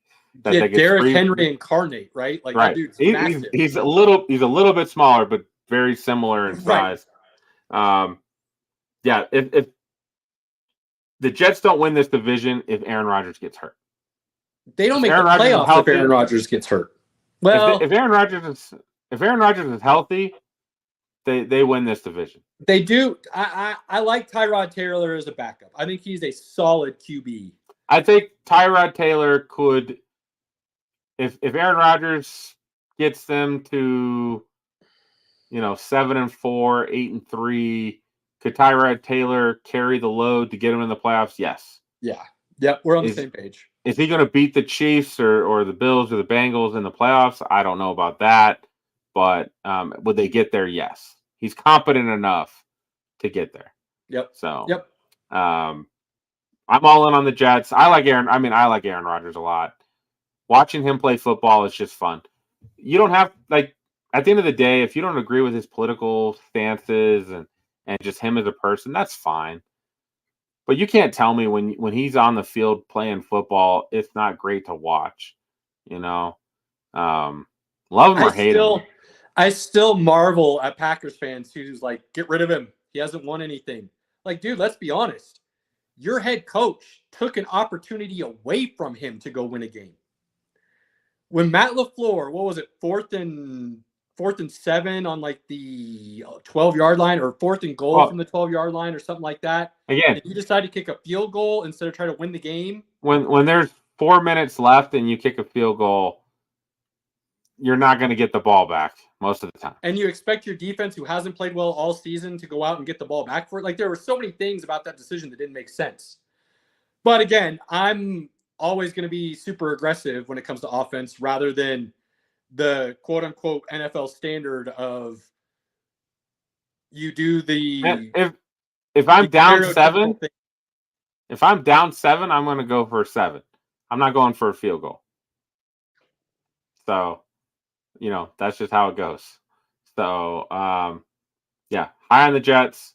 The other thing, two last things, just to be funny to mention. The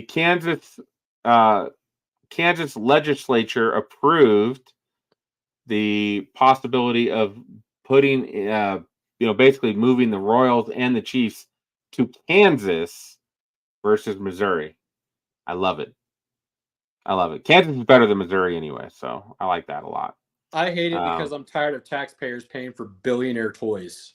Hate it. Well, but that's the Absolutely thing. I don't think the Chiefs ownership is really that rich, so they need all the help they can get. Rich enough to build a multi-million-dollar luxury home. But I think it would take a lot of. I think it would take a lot of their assets to do that, though.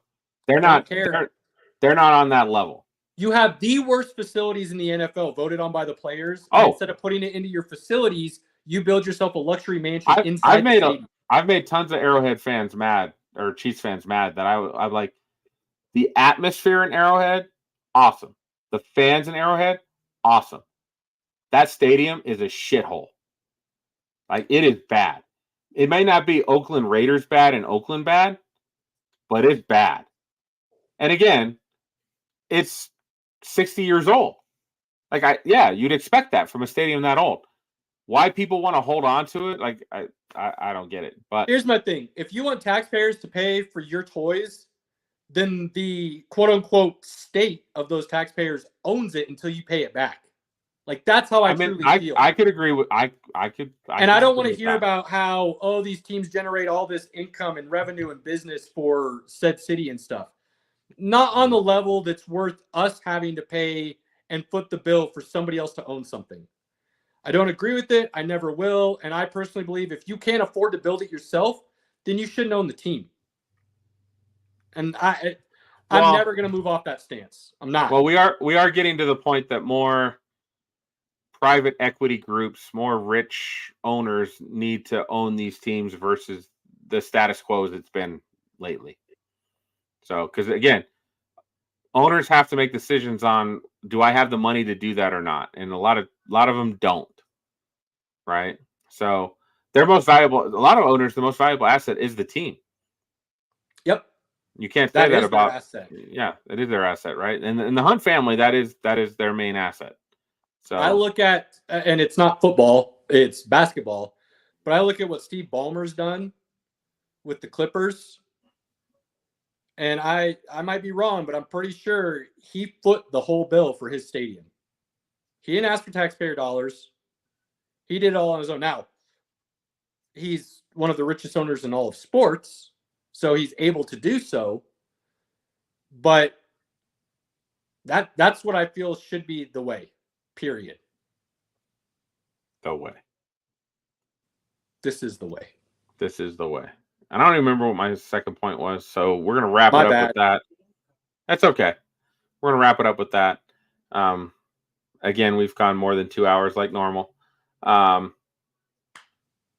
thought. That went way quicker than it feels like. I feel like maybe I'm still so loopy. I don't even understand. You're probably loopy. It's fine. Man, we're going to the dead season, which is always tough. I know you and Robert will be happy. I just means I need to go buy more whiskey because I won't talk a lot of soccer or Olympics. Look, we didn't even cover basically the first round of Euros is over. A couple upsets. We didn't discuss any of that. I mean, Robert wasn't here. You didn't want to make me talk about that because I would have just sat here and, I mean, I'm out of alcohol as it stands and I haven't drank in 20 minutes. So, you didn't want to make that worse. I get it. I appreciate it. Robert will be back next week. We'll discuss getting into some Euros. Olympics are coming up. We'll talk about that a little bit when they start. So we're not going to get too much Olympic coverage beforehand. Does Copa America and Euros work the same way as World Cup, where you have kind of like that round robin and then you have the elimination? Correct. You got your group play. Usually it's groups of 4. You play everybody within your group. 2 best teams from each group move forward. So yes, works the same as the World Cup. Copa we'll talk about here a little bit because that's kicking off this week. So that'll be interesting to see how that plays out because you've got arguably the best team in the world right now, Argentina, defending World Cup champions, Brazil, Uruguay, Colombia, those South America teams, America, what do they do? So there's still some things worth discussing within Copa America as well. So we'll discuss next week. We'll jump on that a little bit. The Olympics, Robert and I are both super excited about. So when does that start? The Olympics? Yeah. July 17th, I believe, is the first. Oh, thank God. Yeah, it's a ways out. Thank God. So, and we're not going to talk about that much more until it starts, and then we'll kind of talk about what we're liking, what we're seeing, what to look for, those kinds of things. But Olympics is only 2 weeks long, roughly. So, Pink, you're only going to have to. It's going to be a minimal overall. The Olympics isn't a very long. I can make it. I can make it. Yeah, you can, and there'll be enough. I think that you'll tune into some of the bigger events that happen. There'll be some stories that come out as they start going on that, as a sports fan, will still be fun to watch. That will be interesting enough to talk about. So we'll see how that plays out. All right, buddy. Final thoughts, my good man. We missed Robert. Hopefully he'll be good for next week. We Take do care have of your stuff, my guy. We got you. Don't worry about it. We will be connecting with the Old Fashioned Podcast, football podcast. Check them out. They are on YouTube and Instagram. Really cool guy. Really cool group. Shouldn't say guys because one of them is a woman. And then that's all I got. That's all I got. You got to lead us with family and friends. Like, you got to lead us out with that. I will say I'm stoked to see what happens with the NBA offseason. I think it's going to happen quickly, and we're going to get a lot of answers right away. So that's going to go down, as Pinky informed us, next week on Wednesday. Will be the start of that with the draft and then leading into free agency come that 4th of July timeframe. On that note, as always, if you're not taking advantage of those opportunities you have with your family, friends, loved ones to cherish those moments and make some memories, start now and don't let those go by, because the time we have is limited and finite. So as always, figure out a way to make those happen. We can't thank anyone and everyone who supports us enough. It means the world to us. If there's anything you want to hear, talk about, listen to, hit us up. Let us know. We are all about some interaction. On that note, you will see us next week. To everyone out there, cheers. Peace. Fast lane when I pass in the street, bag of money in the passenger seat. Simcoe's been asking for me on the road from the west to the east. Way up, I might never come